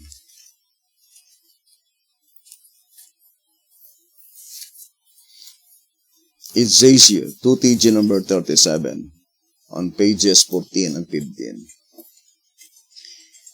Remember ye the law of Moses, my servant, which I commanded unto him in Horeb, for all Israel, with the statutes and judgments. Behold, I will send you Elijah the prophet before the coming of the great and dreadful day of the Lord. Then it says, you know by now that Malachi chapters 3 and 4 prophetically speak to the people of today, to the people just before the great and dreadful day, to the people to whom antitypical Elijah the prophet is sent. If you could be able to establish clearly who are they, the people, then you can immediately discern who is the antitypical Elijah that is by. Now, for example, unto whom John the Baptist had been sent by God? I think the answer is to the Jewish nation. The Shepherd's Rod declared clearly that John the Baptist is the last prophet that God sent to the Jewish people or to the Jewish nation. He must be the last prophet, brothers and sisters. Now, I would like to read that in General Conference page. It says here in page 23, since the promised Elijah is to be the last prophet to the church today, who is he, the promised Elijah, which is the last prophet to the church in the days of Beti-Hotep? The church mentioned for sure that is the Seventh-day Adventist church. It says, since the promised Elijah is to be the last prophet to the church today, as John the Baptist was the last prophet to the church in his day. Now think it thoroughly, brothers and sisters. Let us go back first to John the Baptist. John the Baptist is the last prophet that God sent to the Jewish nation, the Jewish church. And for sure, the antitypical Jewish nation or the antitypical Jewish church is the Seventh-day Adventist church. And that is why Beti-Hotep is the antitypical Elijah, John the Baptist. Now let us read again this statement in 1 Symbolic Code number 4, page 5. 1 Symbolic Code number 4, page 5, it says, it proves that John, I would like to read again, 1 Symbolic Code number 4, page 5. It proves that John was a type of the Elijah that is to come before the coming of the great and dreadful day of the Lord. So it's easy to comprehend, brothers and sisters, because Bethihotep is the last prophet, antitypical Elijah, John the Baptist. Bethihotep is the last prophet that God sent to the Seventh-day Adventist Church. So if Bethihotep is the last prophet that had been sent to the Seventh-day Adventist Church, therefore antitypical Elijah the Tishbite, brothers and sisters, could not be the prophet that God will send to the Seventh-day Adventist Church, because the same as John the Baptist is the last means. If the Jewish nation will reject the message of John the Baptist, then there is no more remedy, brothers and sisters, because that is their last means, according to the voice of inspiration. I would like to read 1 Symbolic Code number 4, page 5. It says, as John was their last prophet, his message was their final means to fit them for the Messiah's appearing. I would like to read again. 1 Symbolic Code number 4, page 5. It says, as John was their last prophet, the last prophet to the Jewish church, his message was their final means to fit them for the Messiah's appearing. So, when they rejected John the Baptist, or the message of John the Baptist, then there is no more hope, brothers and sisters, because that is their last means. The same with Bethihotep. Bethihotep is the last prophet that God sent to the Seventh-day Adventist Church. And since they never accepted the message of Bethihotep, then there is no more hope, brothers and sisters, because that is the last means that God sent to the Seventh-day Adventist Church. But to repeat again, how about antitypical Elijah the Tishbite? First, we need to understand unto whom antitypical Elijah the Tishbite had been sent by God. Now here in tract number 13, I would like to read tract number 13 on page 11. It says here, remember ye all who shall witness the destruction of the wicked described above. And we know the word all without any exemption. And there is no other group of people by which all of them who will be able to witness the destruction of the wicked is the living saints. The 144,000 living saints, it says, remember ye all who shall witness, meaning still in the future, because who shall witness the destruction of the wicked described above, the law of Moses, my servant, which I commanded unto him in Horeb for all Israel, with the statutes and judgments. This command to keep the law, which Moses received in Horeb, is, according to the scriptures, to all who are to be living in the great and dreadful day of the Lord, living when God sends to the world his last prophet, the antitypical Elijah. And if you will read answerer number 3, page 88, it says, let's read answerer number 3, page 88. This is the statement given by the shepherd's rod. Answerer number 3, page 88.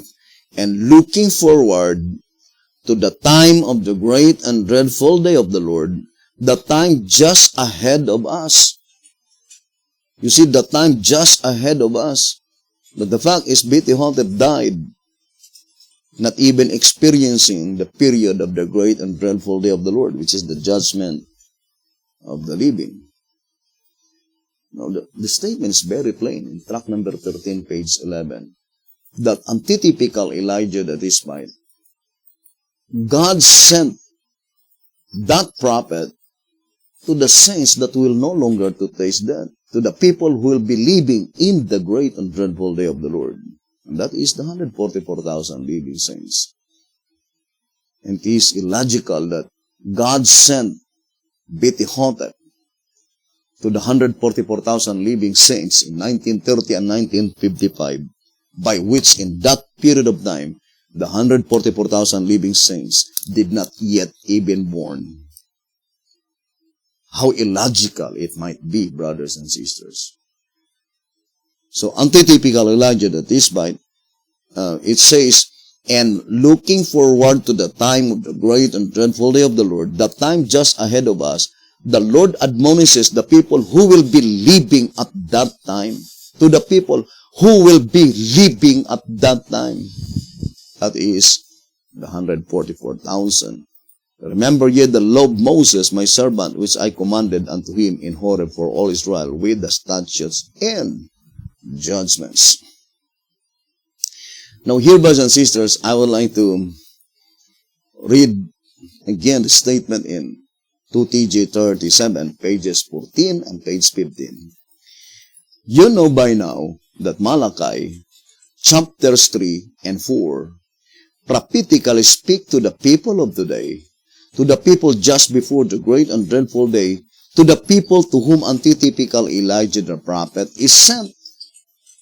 It did not say, to the people to whom antitypical Elijah the prophet was sent.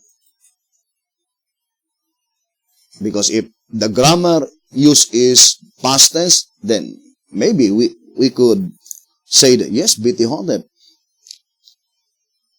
was sent in 1930 to 1955, was sent by God to the people living in the great and dreadful day of the Lord. But that is not the grammar used by inspiration. Brothers and sisters, it is in present tense. Brothers and sisters, it says that to the people, so the statement to the people pointing to the time when this 144,000 living saints are already in existence. And since they were already in existence, God sent antitypical Elijah unto them. Brothers and sisters, and I think that is very plain. And it says, and what wise counsel does the Lord gave through Malachi? He says, remember ye the law of Moses, my servant. Which law? The law of statutes and judgments which the Lord commanded in Horeb. Since this is God's faithful advice to his people of this day, we would do well to restudy this law of Moses and to remember it, for we cannot disregard his counsel and still expect his blessings. Broadly speaking, the law of Moses consists of three parts.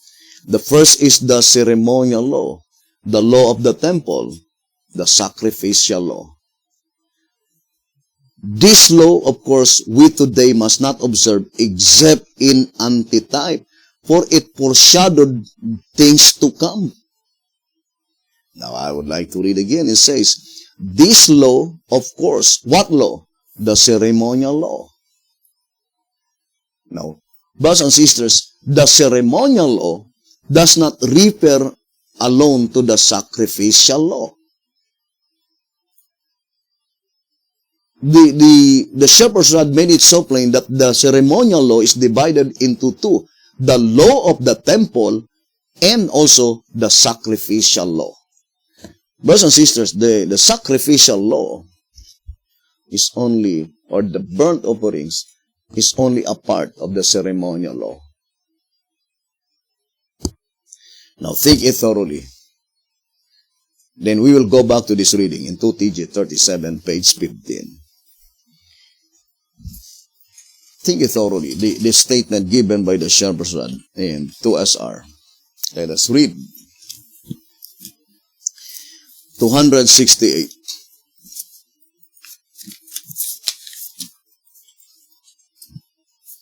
It says, therefore, these two temples are types of two sections of the Christian church with the antitypical sanctuary service made up of these two laws, moral and ceremonial. Now remember, the statement, very plain. Two sections of the Christian church, by which that two sections of the Christian church, unto them was bestowed by God two divine laws, moral and ceremonial law. And we know the Christians, or the Christian church, brothers and sisters, commence in 31 AD. Now, why is it that the Shepherd's Rod says that there are two sections of the Christian church by which that church had been bestowed by God two divine laws, the moral and ceremonial law? Think it thoroughly, brothers and sisters. Now, for example, let's continue reading. It says, the first section of the Christian church, it says, 2SR 268, the first section of the Christian church, from the crucifixion, so that was in April 16, 31 AD, to about 538 AD, was endowed with just such a sanctuary. That is, they had a perfect knowledge of the work in the heavenly to that time, and their faith corresponded with its service.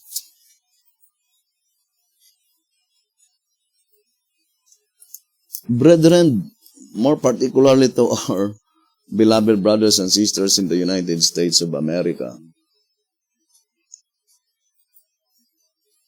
the Apostolic Church, brothers and sisters, they observe the Holy Feast. Now, I would like to read to you Acts of the Apostles. Here in Acts of the Apostles,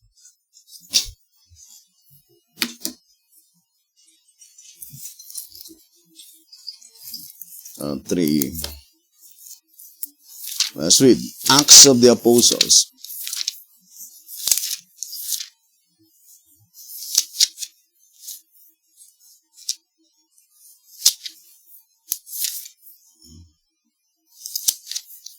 And I think it is not difficult to understand, brothers and sisters. 389, and it was already in, I think, 54 AD, because it says, Paul's last journey to Jerusalem. 389, it says, Paul greatly desired to reach Jerusalem before the Passover, as he would thus have an opportunity to meet those who would come from all parts of the world to attend the feast. Now, I would like to read again. Acts of the Apostles 389. And this was already 54 AD, brothers and sisters. And how many years from the time when Jesus Christ was crucified? More or less, it is about 20 years. Now, look at the statement. It says, Paul greatly desired to reach Jerusalem before the Passover, as he would thus have an opportunity to meet those who should come from all parts of the world to attend the feast. Of course, the people that Paul wants to meet, they are the Christians. Now, let us go to 390. It says, upon receiving warning of the plot, Upon receiving warning of the plot, Paul decided to go around by way of Macedonia. His plan to reach Jerusalem in time of the Passover services had to be given up, but he hoped to be there at Pentecost. Accompanying Paul and Luke were Sopater of Berea and of the Thessalonians, Aristarchus and Secundus and Gaius of Derbe and Timotheus, and of Asia, Tychicus and Trophimus. Paul had with him a large sum of money from the Gentile churches, which he purposed to place in the hands of the brethren in charge of the work in Judea. And because of this, he made arrangement for these representative brethren from various contributing churches to accompany him to Jerusalem. At Philippi, Paul tarried to keep the Passover. You see, Apostle Paul keep the Passover. Only Luke remained with him. The other members of the company passing on to Troas to await him there. The Philippians were the most loving and true-hearted of the apostles' converts, and during the 8 days of the feast, he enjoyed peaceful and happy communion with them.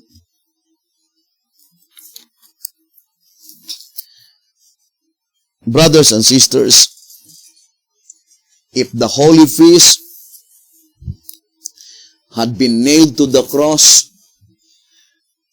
if the Holy Feast, brothers and sisters, on April 1631 AD, when Jesus Christ died on the cross, was abolished, it must be the apostles who will be the first one to know about it. But look at the record of the apostles. All of them continually keeping the feast. Now, think thoroughly this statement in 2TG. Then we will go back to 2SR. 2TG number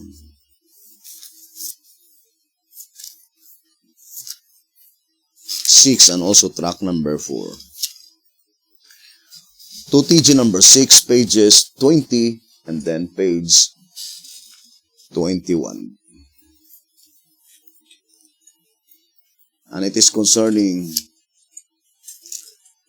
the prediction in Hosea chapter 2, verse 8 to verse 12. I will no longer read those verses, but I would like to read a commentary given by B.T. Hall that it says, 2TG number 6, page 20 and page 21. From these verses, we see that it was just such a departure from God that caused the church in her early Christian era to lose her path and all her possessions, including her feast days, her new moons, her Sabbaths, and all her solemn feasts. I would like to read again. From these verses, we see that it was just such a departure from God that caused the church in her early Christian era to lose her path and all her possessions, including her feast days, her new moons, her Sabbaths, and all her solemn feasts.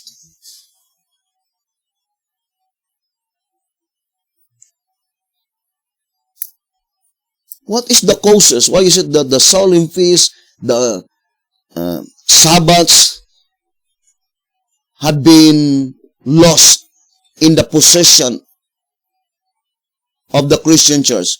Because of departure from God. Brothers and sisters, what an erroneous idea to teach that the Holy Feast, the solemn feast, had been nailed to the cross. This reading can be easily discerned that if only the Ephesus remain faithful to the Lord, there is no possibility that her feast days, her solemn feast, will be trodden underfoot by the exceeding great horn. Now let us read tract number 4. Here in tract number 4, pages 25 and page 26. And still Hosea 2 verse 9, 10 and 11. Tract number 4, page 25. Therefore will I return and take away my corn in the time thereof, and my wine in the season thereof, and will recover my wool and my flax given to cover her nakedness. And now will I discover her lewdness in the sight of her lovers, and none shall deliver her out of mine hand. I will also cause all her mirth to cease, her feast days, her new moons, and her Sabbaths, and all her solemn feasts.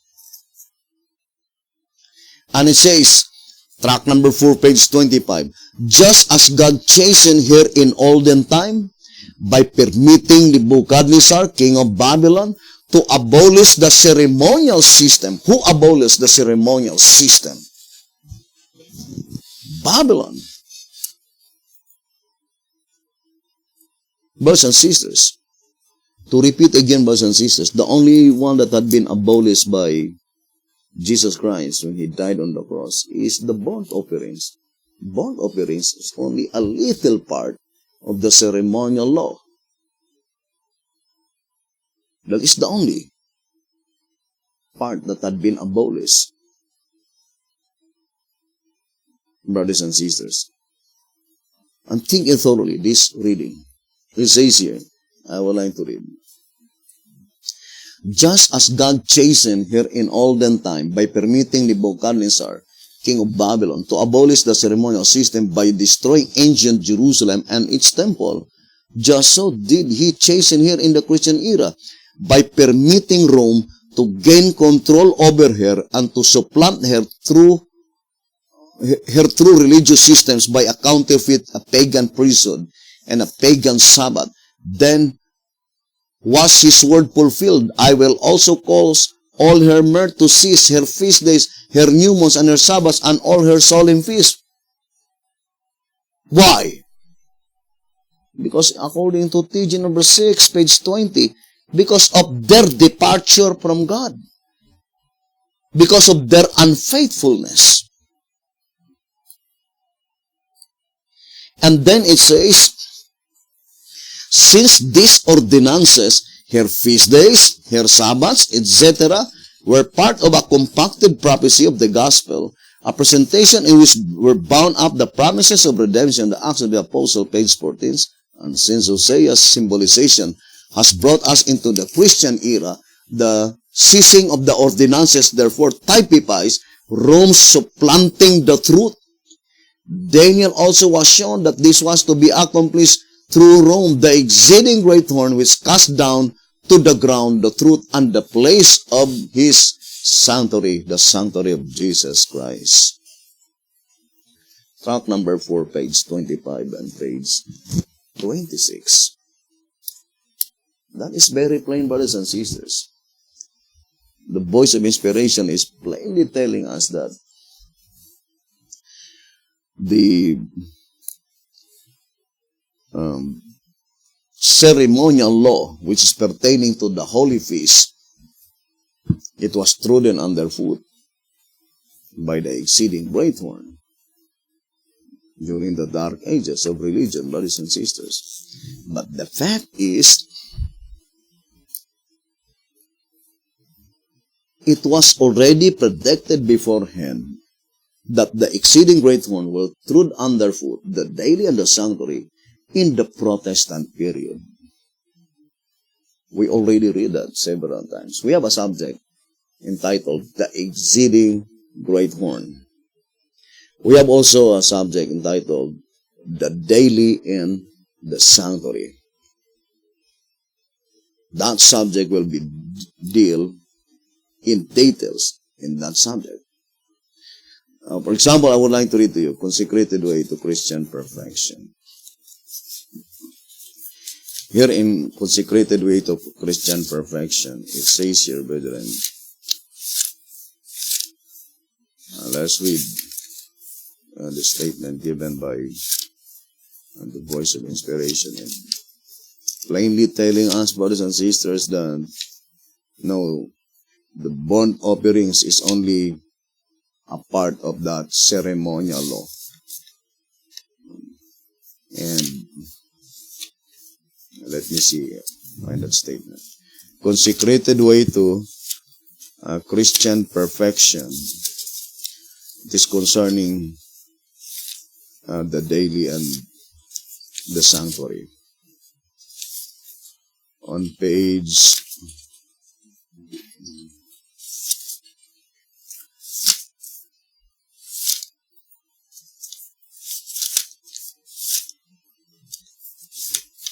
'Let me see. It's very important, brothers and sisters, to have perfect knowledge concerning the daily and the sanctuary. Page 99. Consecrated Way to Christian Perfection, it says, in Daniel 8, verse 11 to 13, Daniel 11, verse 31, and Daniel 12, verse 11, it will be noticed that the word sacrifice is in every case supplied, and it is wholly supplied, for in its place in the original there is no word at all. In the original, the only word that stands in this place is the word tamid, that is here translated daily. And in these places, the expression daily does not refer to the daily sacrifice, any more than it refers to the whole daily ministry or a continual service of the sanctuary, of which the sacrifice was only a part. That burnt offerings was only a part, brothers and sisters, of that continual service in the sanctuary. The word tamid in itself signifies continuous or continual, constant, stable, sure, constantly, evermore. Only such word as this expresses the thought of the original word, which in the text under consideration is translated daily.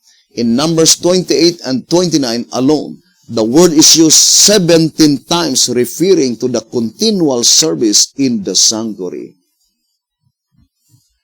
Consecrated Way to Christian Perfection, page 99. So the daily there is the continual services in the sanctuary. Now look at the statement here in 2SR 268. Let us go back again, brothers and sisters. It says, therefore, these two temples are types of two sections of the Christian church, which the antitypical sanctuary service made up of these two laws, moral and ceremonial. We know the moral law is the Ten Commandments, but how about the ceremonial law? It says the first section of the Christian church, from the crucifixion to about 538 AD, was endowed with just such a sanctuary. That is, they had a perfect knowledge of the work in the heavenly to that time, and their faith corresponded with its service. So whatever the services in the heavenly sanctuary, their faith corresponded with it. Brothers and sisters, with such service. And we already illustrated to you the apostolic church. They faithfully observed the holy feast. And the only reason that such feast had been taken out in the possession of the Christian church, which is the epistles, because of their unfaithfulness, because of departure from God. Now, I would like to read, brothers and sisters, in 2SR 139. Let us read 2SR page 139. And it says, How do we keep the sanctuary truth? It is kept not in type, but in antitype. By faith, we believe that Christ, our high priest in the heavenly sanctuary, is officiating in our behalf, as it was taught in type by the earthly sanctuary built by Moses. As Israel complied with the requirements of its service in the type, so we must in the antitype. Thus we proclaim the truth, Sabbath and sanctuary more fully. Now think it thoroughly, brothers and sisters. The shepherds had made it so plain that the sanctuary truth must be kept not in type, but in antitype. Now let us look at to the our only type. I would like to use that term. B.T. Hotep says that the Exodus movement is our only type. Now let us read 1 TG number 7, page 3. 1 TG number 7, page 3. In whom do we find such a parallel? In no others than those who left Egypt and started for the promised land. No, in none others. They are our only type, says inspiration. Now all these things happened unto them for examples, and they are written for our admonition, upon whom the ends of the world are come. 1 Corinthians chapter 10, verse 11. Their duties, therefore, are our duties, and their failures should be our stepping stones to success. Thus it is that the deeds of those who entered into the promised land must be our deeds, and if we were to be sealed, then the deeds of those who failed to enter therein, we must shun as completely and as quickly as we would shun a lion's den. 1 TG number 7, pages 3 and page 4. Our only type is the first Exodus. Then we need now to study our type, brothers and sisters. Why? Because the admonition was, the deeds of all of them who entered into the promised land must be our deeds. But the deeds of those who had not been able to enter into the promised land, we need to shun as we should shun the lion's den. Now, I would like to read again, brothers and sisters, this reading in 2SR 139. How do we keep the sanctuary truth? And as far as the history is thus concerned, the term sanctuary, that is only in the time of the days of Moses, when God commanded Moses to make a sanctuary. In Exodus 25, verse 8, God told, make me a sanctuary. Now, I would like to read again 2SR 139. It says, how do we keep the sanctuary truth? It is kept not in type, but in antitype. By faith, we believe that Christ, our high priest, in the heavenly sanctuary is officiating in our behalf, as it was taught in type by the earthly sanctuary built by Moses. As Israel complied with the requirements of its service in the type, so we must in the antitype. Thus we proclaim the truth, Sabbath and sanctuary, more fully. You know, I really admire the inspiration of the scriptures, because accordingly, I would like to read this reading in 2SR 256. Let me read to you again. 2SR 256, it says, it is remarkable to note the perfect grammatical order of the words at the time of their application, clearly dividing the word of truth as though it were written just at the time the prophetic words are revealed.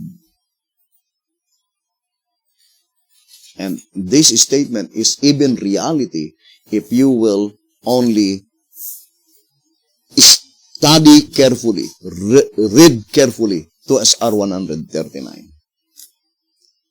Now let us read again 2SR 139. How do we keep the sanctuary truth? It is kept not in type, but in antitype. The first question, does the antitypical fulfillment, when God commanded His people to keep the holy feast, came in the days of Bethlehem? Brothers and sisters, to repeat again, if the type teaches that God's people did not observe the feast while in Egypt, then the antitype must be the same. That is the reason that God take out His people from Egypt to observe feast in the wilderness. And if you are or in other words, if you desired to be a part of that glorious company, 144,000 spiritual Israel, you need to depart from Egypt. Now, I would like to read again, 2SR 139. How do we keep the sanctuary truth?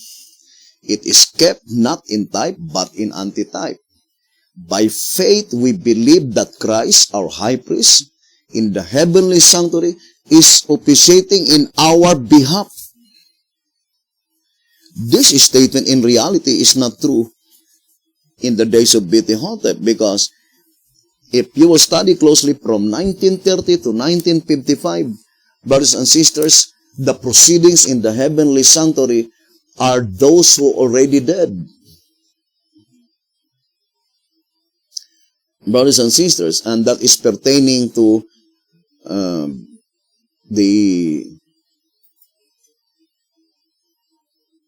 second seal, or fourth seal, or in other words, the first four seals. Those who will be resurrected in the first general resurrection.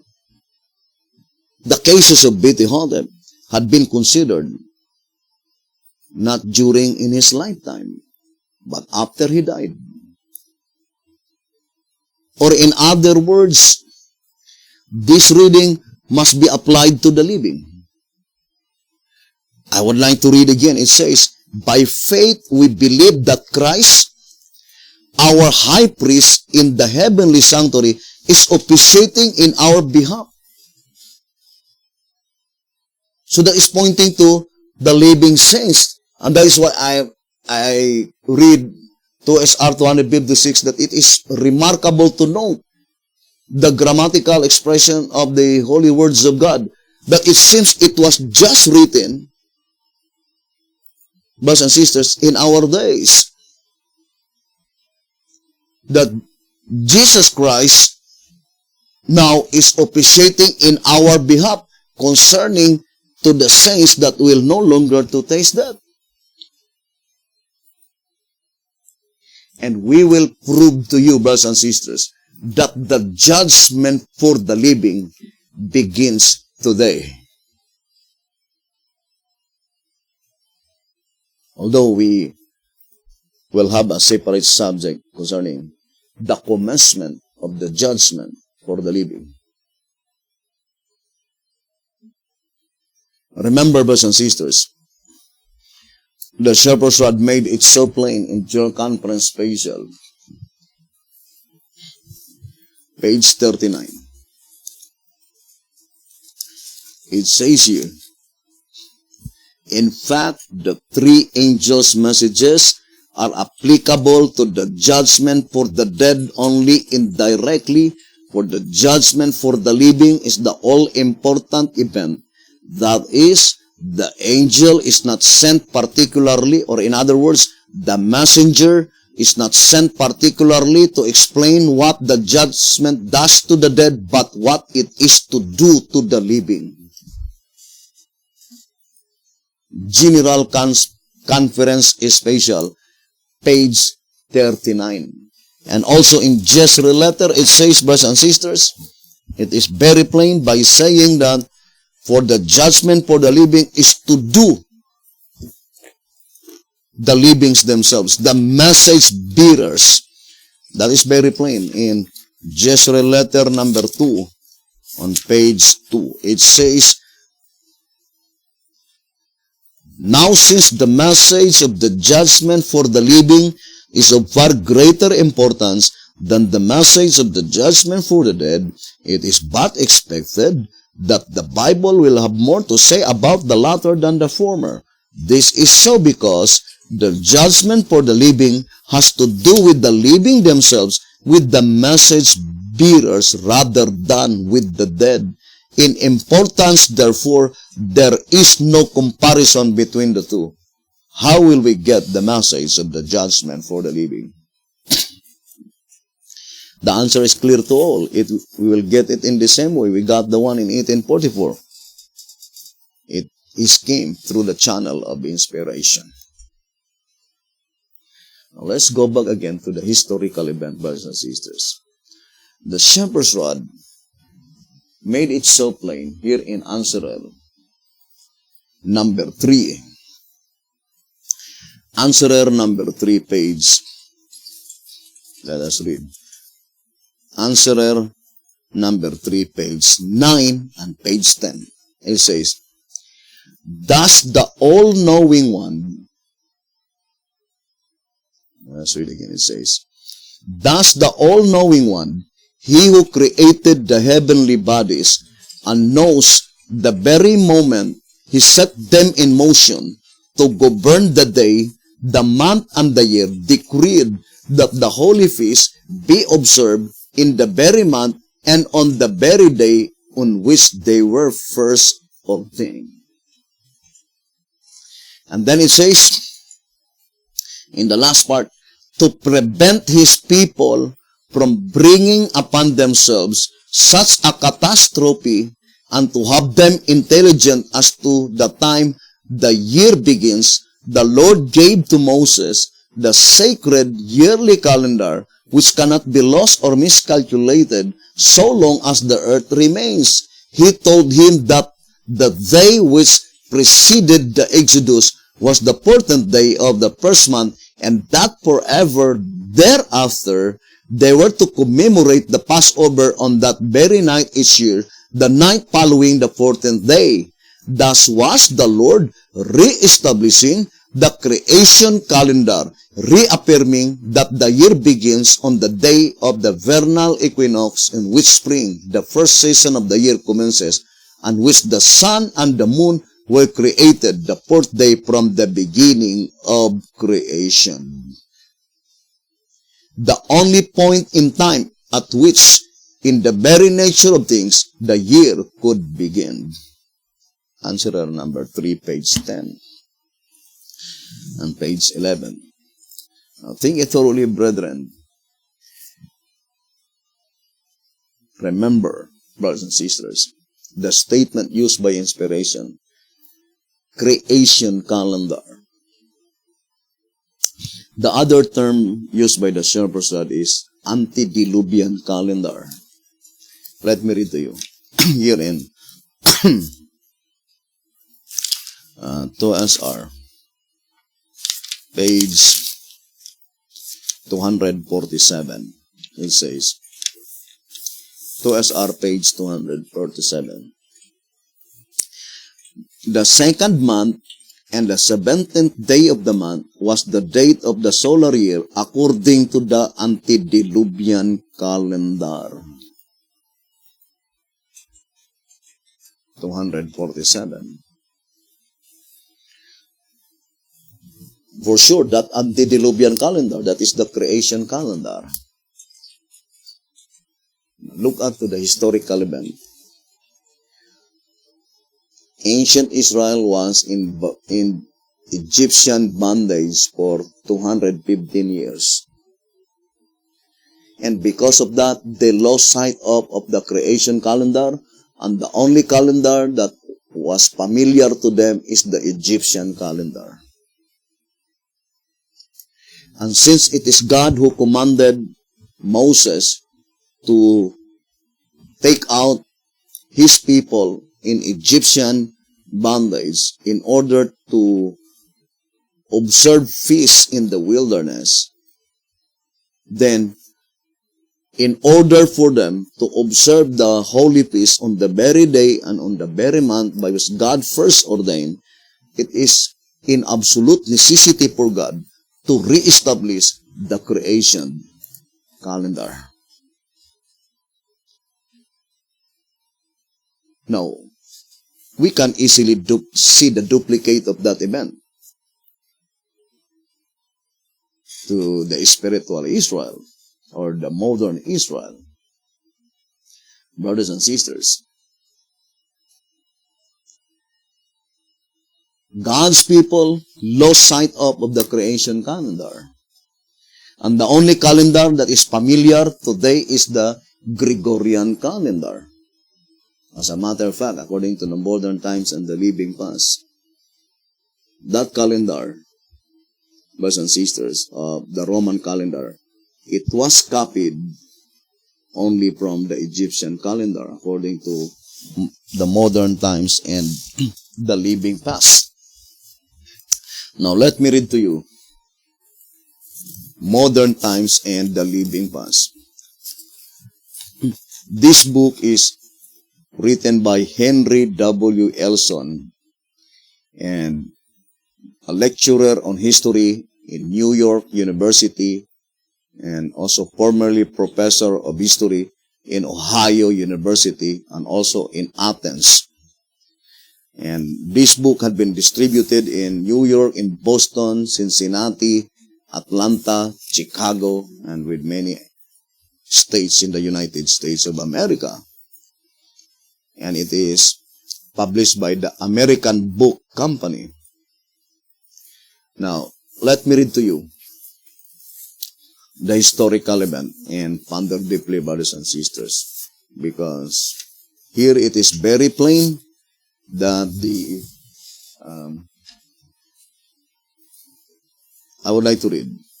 The Egyptians studied the heavens and attained a knowledge of astronomy, and one of their greatest achievements was their fixing the length of the year at 365 days. The Egyptian calendar was devised in 4241 BC. By it, the year was divided into 12 months of 30 days each, leaving 5 holidays at the end of the year. It was this calendar, with slight changes, that Julius Caesar adopted for the Roman people many centuries later. Caesar added the 5 holidays to various months, thus making them uneven in length, and provided that 1 year in 4 should have 366 days. Many centuries later, Pope Gregory XIII again corrected the calendar in 1582 AD, and in the form in which he left it, it is in use now in nearly all civilized lands. And it is called now, commonly called as the Gregorian calendar. Now, let us read tract number 10. Tract number 10, page 38.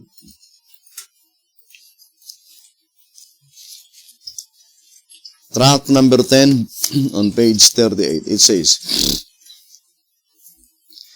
do the nations of today do not follow the biblical monthly calendar that in no wise alters the fact that the original weekly cycle has never been changed, meaning the weekly cycle never been destroyed. Therefore, nothing to restore the weekly cycle because it had never been changed. It had never been destroyed.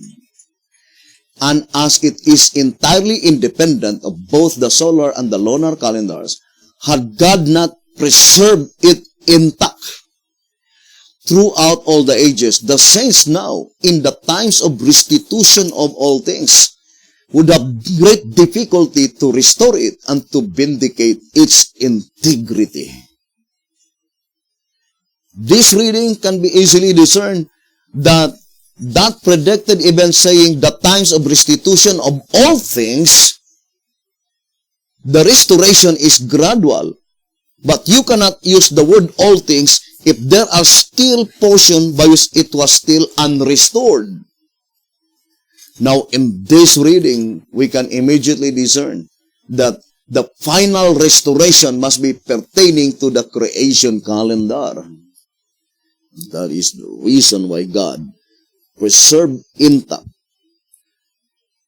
that nobody been able to touch the weekly cycle. It had never been changed.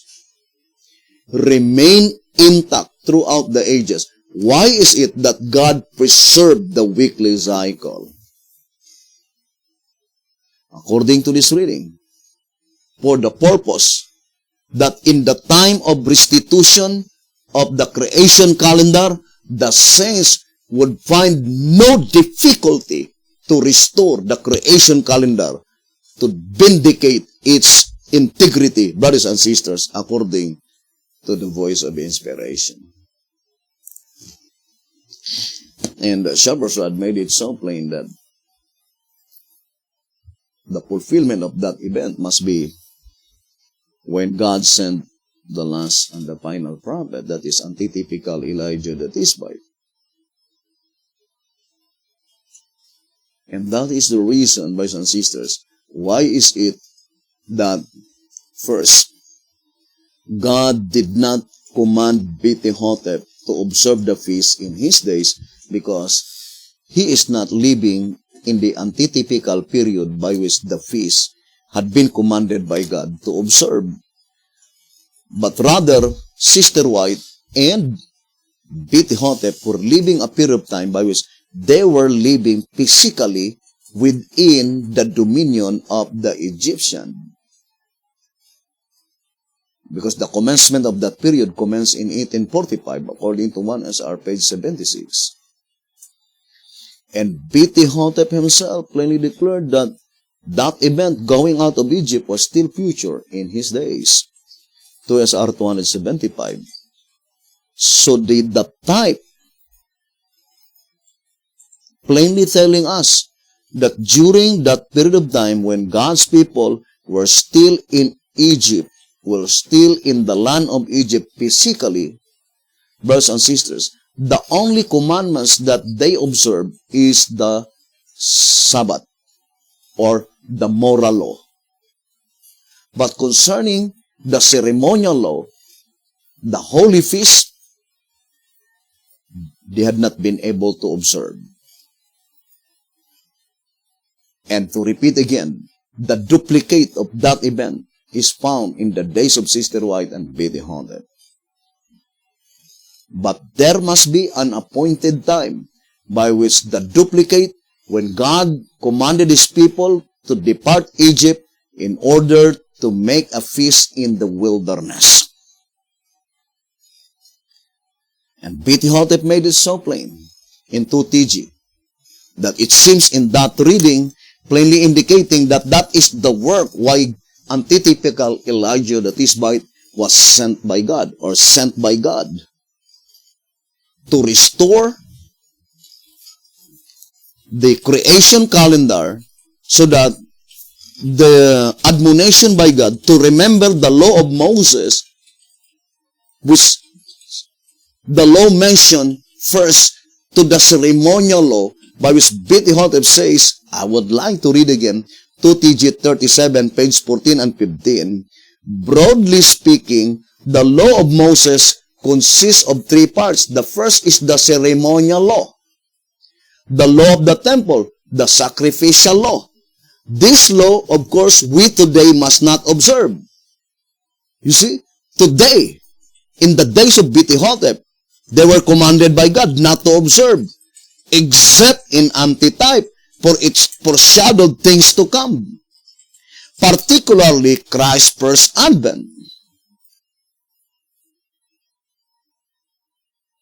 Brothers and sisters, so it says here, it foreshadowed things to come. So, the ceremonial law must be observed only in the antitype. But concerning the observance of the burnt offerings, the sacrificial law, it was observed in the type rather than in the antitype.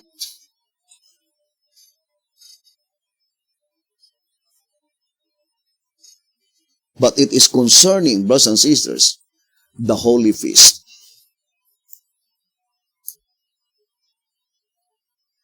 Now, I would like to bring to you the historical event, brothers and sisters, so that we will be familiar of this predicted event. To repeat again, brothers and sisters, the voice of inspiration is plainly telling us, very plain, that this ceremonial law, brothers and sisters, God did not command Beti-Hotep to observe, because if God commanded Beti-Hotep to observe that ceremonial law, then it needs for them to depart from Egypt. And secondly, it needs that God will restore the Bible calendar, the creation calendar in their days. But the fact is, both incidents did not occur in the days of Beti-Hotep. Beti-Hotep says, the perfect fulfillment of Israel going out of Egypt was still future. And second, the creation calendar was not restored in his days, although he predicted already in tract number 10, page 38, that the reason why God preserved intact the weekly cycle remained unchanged. Nobody had been able to touch the weekly cycle because it is God who preserved it for the purpose that in the time of restitution of all things, the creation calendar will be restored, brothers and sisters, through the weekly cycle. And we will prove to you that that statement is real when we will touch the subject, the creation calendar. Because we have a subject concerning creation calendar as well as the Bible numerology, brothers and sisters. Now, think it thoroughly, brethren, the statement given here by the voice of inspiration. Would you think the solemn feast mentioned in Nahum chapter 1, verse 15 is not the holy feast? Brothers and sisters, think it thoroughly.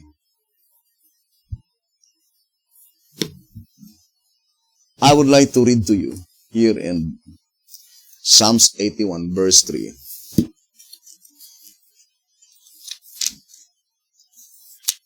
Psalms 81, verse 3. It says,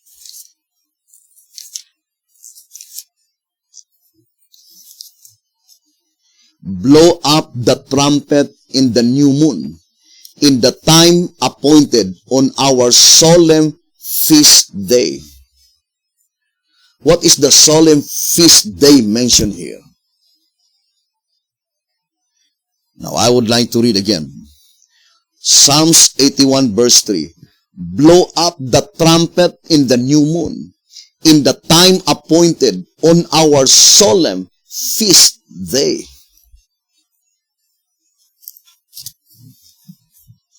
Now, let me read to you this reading.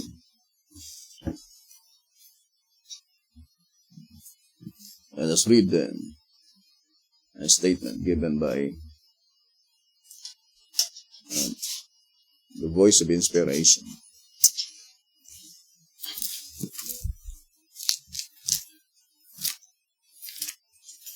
So it says here, brethren, by which that verse had been quoted. So let us read the statement. I am inclined to believe. So let us read this reading. I am inclined to believe that those who watch for the day and hour will understand both before they arrive. Paul says, Hebrew chapter 10 verse 25, exhorting one another, and so much the more as ye see the day approaching, which seems to imply that it may be seen before it actually arrives. Our Lord says, Revelation 3 verse 3, if therefore thou shalt not watch, I will come on you as a thief, and thou shalt not know what hour I will come upon thee. Which implies that if we will watch, we shall know what hour. It appears to me probable that the blowing of trumpets in the 7th month, in the first day of the month, Leviticus 23 verse 24, is to be understood as a type of something that is to occur on that day, which will be a signal to those who are watching to show them that the 7th month has commenced. It may be the literal sounding of the 7th trumpet. If not that, something that God's people who are watching will understand and then know for certainty when the 10th day is. Psalms 81 verse 3, blow up the trumpet in the new moon, the first day of the 7th month, in the time appointed on our solemn feast day. I think that blowing of trumpets means something that we shall very soon understand. The Lord help us to stand on our watchtower.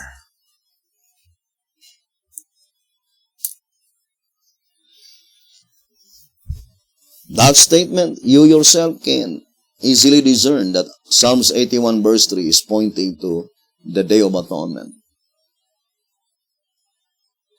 But it is a prophecy, brothers and sisters. And I fully believe that it is closely connected to that statement in 1 TG number 3. Let's read 1 TG number 3.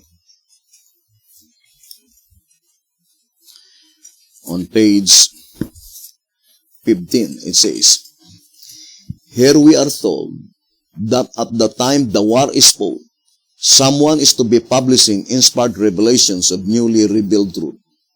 The truth of the judgment of the living, the which is to forever separate the wheat from the tails, the good fish from the bad, the sheep from the goats, and the wise virgins from the foolish ones. This shall no more pass through the church, declares the scriptures. They are utterly cut off, thus urging Judah, the church, to keep this antitypical atonement feast. You see, antitypical Day of Atonement. And to perform her vows to God so as to be found worthy of escaping the judgments of God. Hence, God's plea to His church is now ringing throughout the land, saying, awake, awake, put on the strength of Zion, put on the beautiful garments of Jerusalem, the holy city, for henceforth there shall no more come into thee the uncircumcised and the unclean. It says, with these positive signs of the times, inspiration let each individually decide for himself whether to put confidence in the voice which inspiration itself recommends or in a voice which uninspired human beings recommend. Henceforth, there is to be no confusion among God's people. His watchmen shall lift up the voice. With the voice together shall they sing, for they shall see eye to eye when the Lord shall bring again Zion. Now, I would like to read to you another statement here in 12 Symbolic Code 6 and 7. It says here, 12 Symbolic Code, Nahum 1 verse 15, 12 Symbolic Code number 6 and 7, page 12. Behold upon the mountains the feet of him that bringeth good tidings, that publisheth peace. O Judah, keep thy solemn feast. So the feast mentioned here is inscribed in plural form. And we already read, right? 1 TG 3:15, that among the feasts is the Day of Atonement. Now, therefore, the feast mentioned in Nahum 1 verse 15, as explained in 1 TG 3:15, must be pointing to the Holy Feast. It says, in our study of this prophecy, we learn that this happens when Assyria falls. Brothers and sisters, what the thing that will happen, because it is described in singular form. This happens.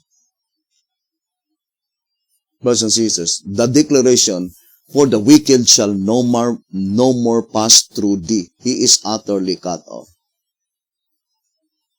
So that is the occurrence that will happen when Assyria falls. Because it says, in our study of this prophecy, we learned that this happens when Assyria falls. Brothers and sisters, when the wicked will be utterly cut off. But the Lord's call to the church in Isaiah 52 to awake comes first. After she awakes, she is to behold something, and not only to behold something, but she is to do something. What is she to do? She is to keep her solemn feast.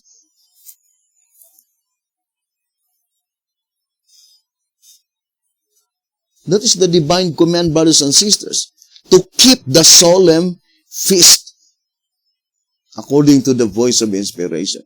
Now, look at this reading in track number 14.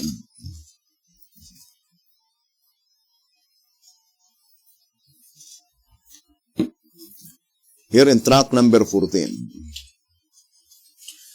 on page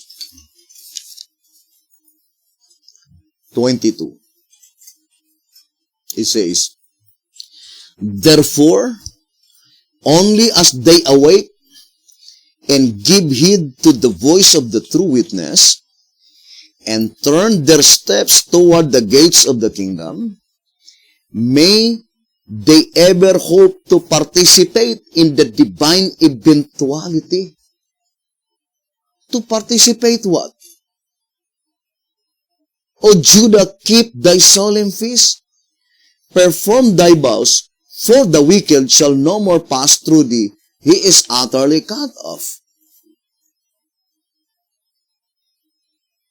So only those people, brothers and sisters, that turn their steps towards the gates of the kingdom, that they may ever hope to participate in such divine eventuality when God's people were commanded by God to keep the solemn feast, which is the holy feast, brothers and sisters.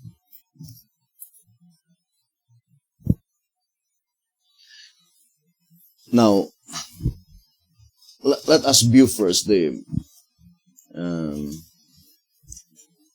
historical event, brothers and sisters, so that we could easily discern the particular object in view.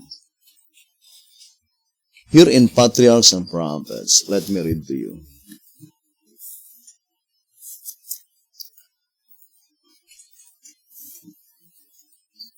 Patriarchs and Prophets. It says,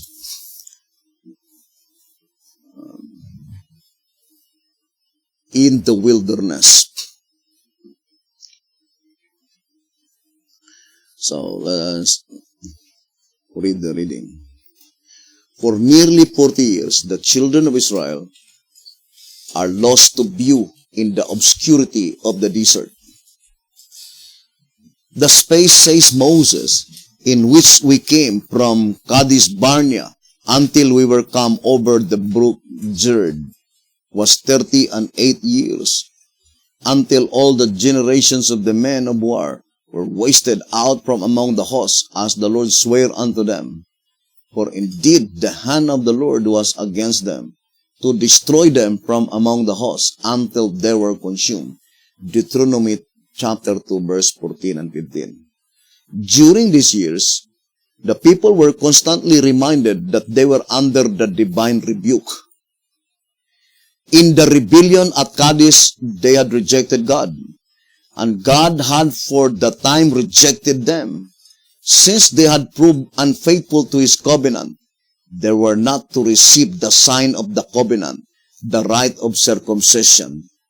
Their desire to return to the land of slavery had shown them to be unworthy of freedom, and the ordinance of the Passover instituted to commemorate the deliverance from bondage was not to be observed. Look at the historical event. While they were still in Egypt, they keep the Passover. Brothers and sisters, that is the first time that they keep the Passover while they were still in Egypt. And then, in Exodus chapter 12, God commanded that, supposed to be, I would like to use the term supposed to be, it is the will of God that they will observe the Passover every year. Brothers and sisters, and that is also the principal reason why God take out His people from Egypt, is to observe a feast in the wilderness, according to Exodus chapter 5 verse 1. But why is it at the moment that they were already in the wilderness, God forbade them to observe the holy feast, particularly to the Passover? It's so because even the rite of circumcision, they were not circumcised in the wilderness. Brothers and sisters, it's so because of the rebellion, brothers and sisters, according to the voice of inspiration. And within the 40 years wandering in the wilderness, brothers and sisters, it is a continual reminding to them that, brothers and sisters, they were under divine rebuke, according to this reading in Patriarchs and Prophets 406. Now, let us read the statement here. Let me read to you. In 1888 message.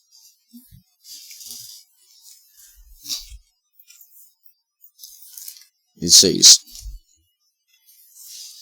let us read, brothers and sisters. One other text, if anyone were needed to settle the fact that Israel did not get out of Egypt as long as they were in the wilderness, is found in the book of Joshua. So I would like to read again the statement. One other text, if anyone were needed to settle the fact that Israel did not get out of Egypt as long as they were in the wilderness, is found in the book of Joshua. You remember the passage, after they had crossed Jordan, then they were circumcised. It is written, this day have I ruled away the reproach of Egypt from of you. Those people, you see, who left Egypt, never got out of Egypt till they had crossed the Jordan River. Brothers and sisters,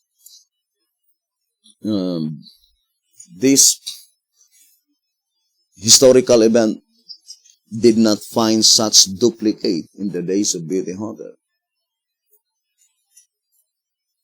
Think it thoroughly. Remember the statement in 1 TG,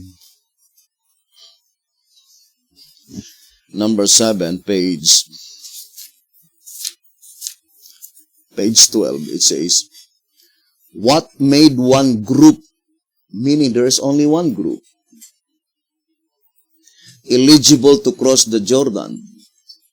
It was their trust in God, knowing that He was their chief leader.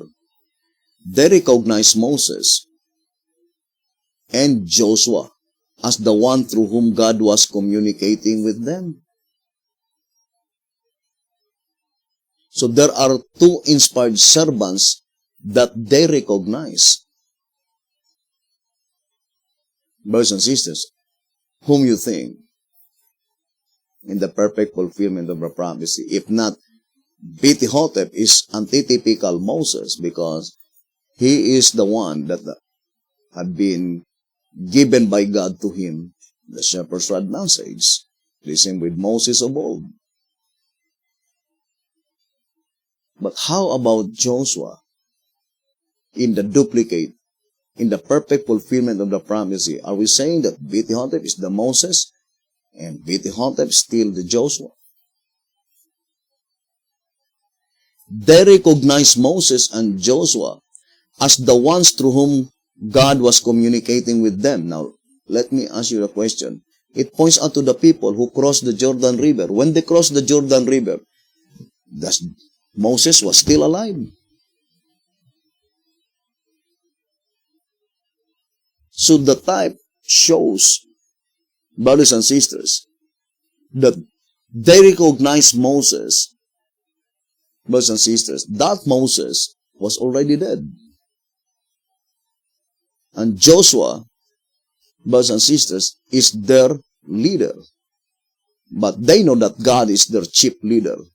It says, they recognize Moses and Joshua as the one through whom God was communicating with them. They did not look upon them as being anyone other than who they actually were.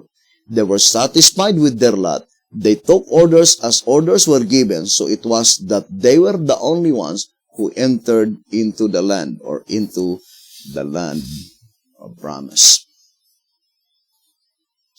Now, I would like to read again the statement here. It says, let us finish reading. One other text, if anyone were needed to settle the fact that Israel did not get out of Egypt as long as they were in the wilderness, is found in the book of Joshua. You remember the passage, after they had crossed the Jordan, then they were circumcised. It is written, this day have I ruled away the reproach of Egypt from off you. Those people, you see, who left Egypt, never got out of Egypt till they had crossed the Jordan. For not until then was the reproach of Egypt was taken away. Then they were all converted men. Then they were all converted men. That whole nation crossed Jordan by faith. It was a nation that believed God, and there was not a dissenting voice nor a doubting thought. Then they were out of Egypt. Thus you see that it is perfectly evident that spiritual Egypt is the literal Egypt of the Bible.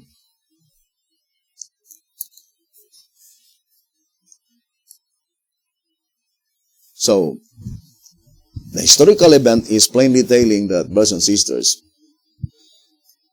then after Moses take out God's people from Egypt in 1491 BC, according to the Shepherd's Rod, yes, at that time they were physically out of Egypt, but spiritually they were still in Egypt. Not until after Moses died. And then when God raised up Joshua to lead God's people. And secondly, God never commanded them. God forbade them to observe the feast in the lifetime of Moses. Therefore, historically, they never observed the feast in the wilderness in the first section of the Exodus, but only in the last section, the second section, the leadership under Joshua. Look at the statement here in Patriarchs and Prophets. Let me read to you in 485. It says here, a short distance from Jordan, Patriarchs and Prophets, 485, it says, a short distance from Jordan, the Hebrews made their first encampment in Canaan. Here Joshua circumcised the children of Israel, and the children of Israel encamped in Gilgal and keep the Passover. The suspension of the rite of circumcision since the rebellion at Kadesh had been a constant witness to Israel that their covenant with God, of which it was appointed symbol, had been broken, and the discontinuance of the Passover, the memorial of their deliverance from Egypt, had been an evidence of the Lord's displeasure at their desire to return to the land of bondage. Now, however, the years of rejection were ended. Once more, God acknowledged Israel as His people, and the sign of the covenant was restored. The rite of circumcision was performed upon all the people who had been born in the wilderness, and the Lord declared to Joshua, "This day have I ruled away the reproach of Egypt from of you," and an allusion to this, the place of their encampment was called Gilgal, a rolling away or rolling off. You see, brothers and sisters, that is the time that they keep the Passover. Brothers and sisters, when God's people cross the Jordan River. And to repeat again, brothers and sisters, that typological event, brothers and sisters,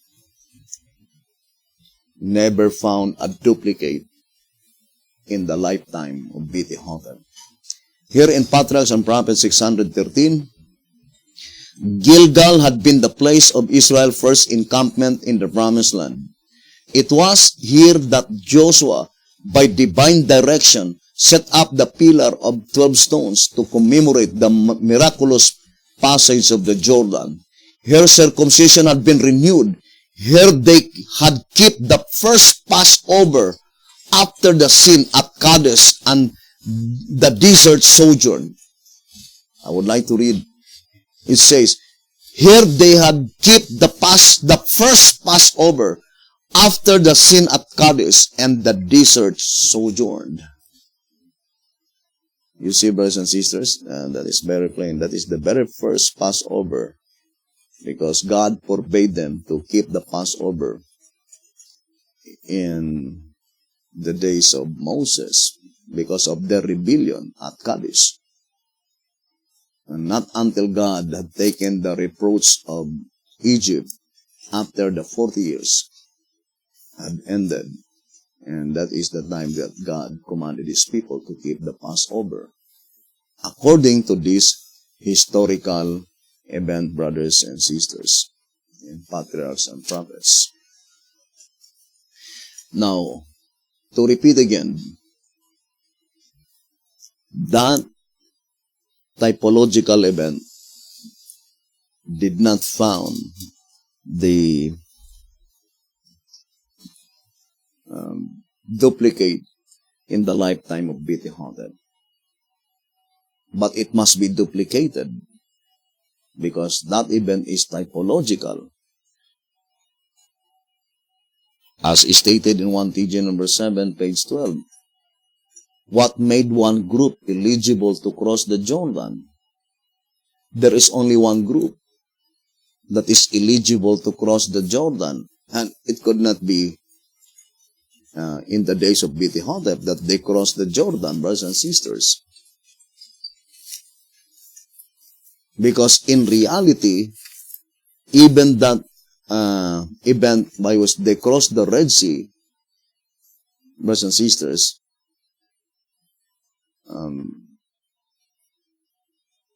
not all that pertains to the type had been fulfilled in the days of B.T. Hotep.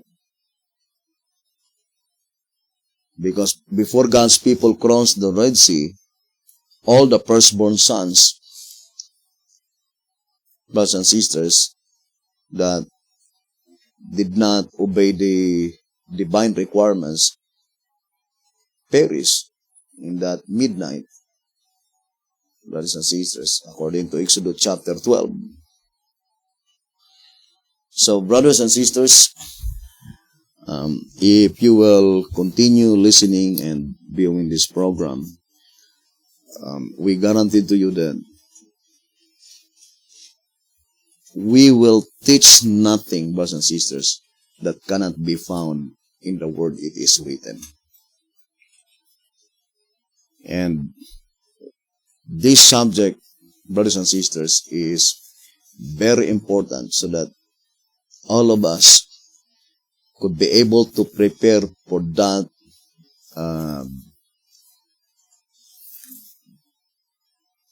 I would like to say, critical event, brothers and sisters. Very critical. And you might wonder, why is it that in 1SR, page 64, the quotation used by B.T. Hotep here is volume 6, 195. Let's go back to the reading in 1SR, page 64. It says, the experience of the Israelites in departing from Egypt was written for the instruction of those who should live in the last days. Before the overflowing scourge shall come upon the dwellers of the earth, the Lord calls upon all who are Israelites indeed to prepare for that event. And then the quotation was volume 6, page 195. Now, let us try to see volume 6, 195. So let us read volume 6, 195.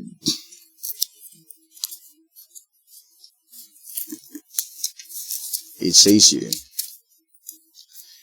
this experience of the Israelites was written for the instruction of those who should live in the last days. Before the overflowing scourge shall come upon the dwellers of the earth, the Lord calls upon all who are Israelites indeed to prepare for that event. Then it says, to parents, He sends the warning cry, gather your children into your own houses. Gather them away from those who are disregarding the commandments of God, who are teaching and practicing evil. Get out of the large cities as fast as possible. Establish church schools.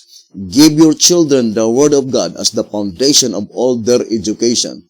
This is full of beautiful lessons, and if pupils make it their study in the primary grade below, they will be prepared for the higher grade below. Brothers and sisters, think it thoroughly. This instruction given by the prophet, in reality, it is more enforced unto us than in their days. That is why in Manuscript Release, Volume 7, 417, it says that its ancient prophets spoke less in their own time than ours, that their prophesying is enforced for us. And this quotation in Volume 6, 195 can be found also on the Old Symbolic Code. Here in the Old Symbolic Code, 3 Symbolic Code 5 and 6, 11.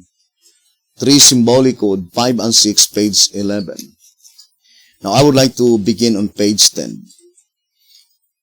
3 Symbolic Code 5 and 6, page 10, and then page 11. Says the Spirit of Prophecy.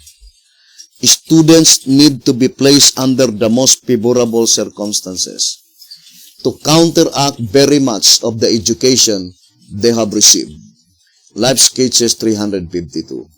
For few have the instructions in religious lines that is essential. Children are in great need of proper education in order that they may be of use in the world. Without this knowledge, it is certain that man will lose eternal life. The Lord calls upon the youth to enter our schools and quickly fit themselves for active work. Time is short. Time is short, and what you do must be done quickly. Resolve to redeem the time. Seek not your own pleasure. Rescue yourself. The hours of provision are fast passing. We have no time, not a moment to lose. Let us not be found sleeping on guard. In planning for the education of their children outside the home, parents should realize that it is no longer safe to send them to the public school and should endeavor to send them to the schools where they will obtain an education based on a scriptural foundation. Upon every Christian parent, there rests the solemn obligation of giving to his children an education that will lead them to gain a knowledge of the Lord and to become partakers of the divine nature through obedience to God's will and way. Our children should be removed from the evil influences of the public school and place where thoroughly converted teachers may educate them in the Holy Scriptures. The students will be taught to make the Word of God the grand rule of their lives. In sending children to the public schools, parents are placing them under the demoralizing influences that injure the morals and habits. In such surroundings, children often receive instruction that trains them to be enemies of Christ. They lose sight of piety and virtue. Many public schools are permeated by the baneful influence of boys and girls who are experts in sin.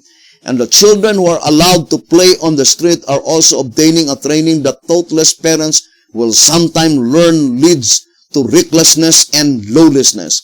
Parents should neglect no duty on their part to benefit their children. They should train them that they may be a blessing to society here and may reap the reward of eternal life hereafter. That fathers and mothers fail not of realizing this great desideratum. God has laid upon them the responsibility of giving a Christian education to the children entrusted to them, and in no case are they to let any line of business so absorb mind and time and talents that their children are allowed to drift until they are separated far from God. They are not to allow their children to slip out of their grasp into the hands of unbelievers. They are to train them to become workers together with God. There is earnest work to be done for the children before the overflowing scourge shall come upon the dwellers of the earth. The Lord calls upon those who are Israelites indeed to serve Him. Gather your children into your own houses. Gather them in from the classes who are voicing the words of Satan, who are disobeying the commandments of God. This experience of the Israelites was written for the instruction of those who should live in the last days before the overflowing scourge shall come upon the dwellers of the earth. The Lord calls upon all who are Israelites indeed to prepare for that event. To parents, He sends the warning cry, gather your children into your own houses. Gather them away from those who are disregarding the commandments of God, who are teaching and practicing evil. If God in His providence has established a school among our own people at Mount Carmel, if in place of sending your children would be in the society and under the influence of those who love the truth, you're placed in a worldly class who have no respect for God or His law, I ask you how you expect the Lord will work to counteract the evil influence that must surround them and which you have voluntarily chosen. Will He commission His angels to do the work which has left for you to do? God does not work in that way. He expects us to follow the light He has given in His word. When God was about to smite the firstborn of Egypt, He commanded the Israelites to gather their children from among the Egyptians into their own dwellings and strike their doorposts with blood, that the destroying angel might see it and pass over their homes. It was the work of parents to gather in their children. This is your work, this is my work, and the work of every mother who believes the truth. The angel is to place a mark upon the forehead of all who are separated from sin and sinners, and the destroying angel will follow to slay utterly both old and young. Oh, before it is forever too late, may the Spirit of God, with mighty force, send home to the hearts of parents these fearful facts, that they may quickly arouse from their long stupor and fight for the lives of their children by placing them where God can save them. Three symbolic code 5 and 6, page 10 and 11. Those readings, in reality, is more in force this year than in any other previous years, brothers and sisters. And we will prove to you, brothers and sisters, that it is high time now to abandon, brothers and sisters, all the schools or Egyptian schools.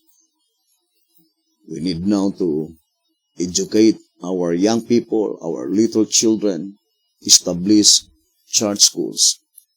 We here in our country, all of our children, little children and young people, not even one, brothers and sisters, are going to the public school or any schools in Egypt.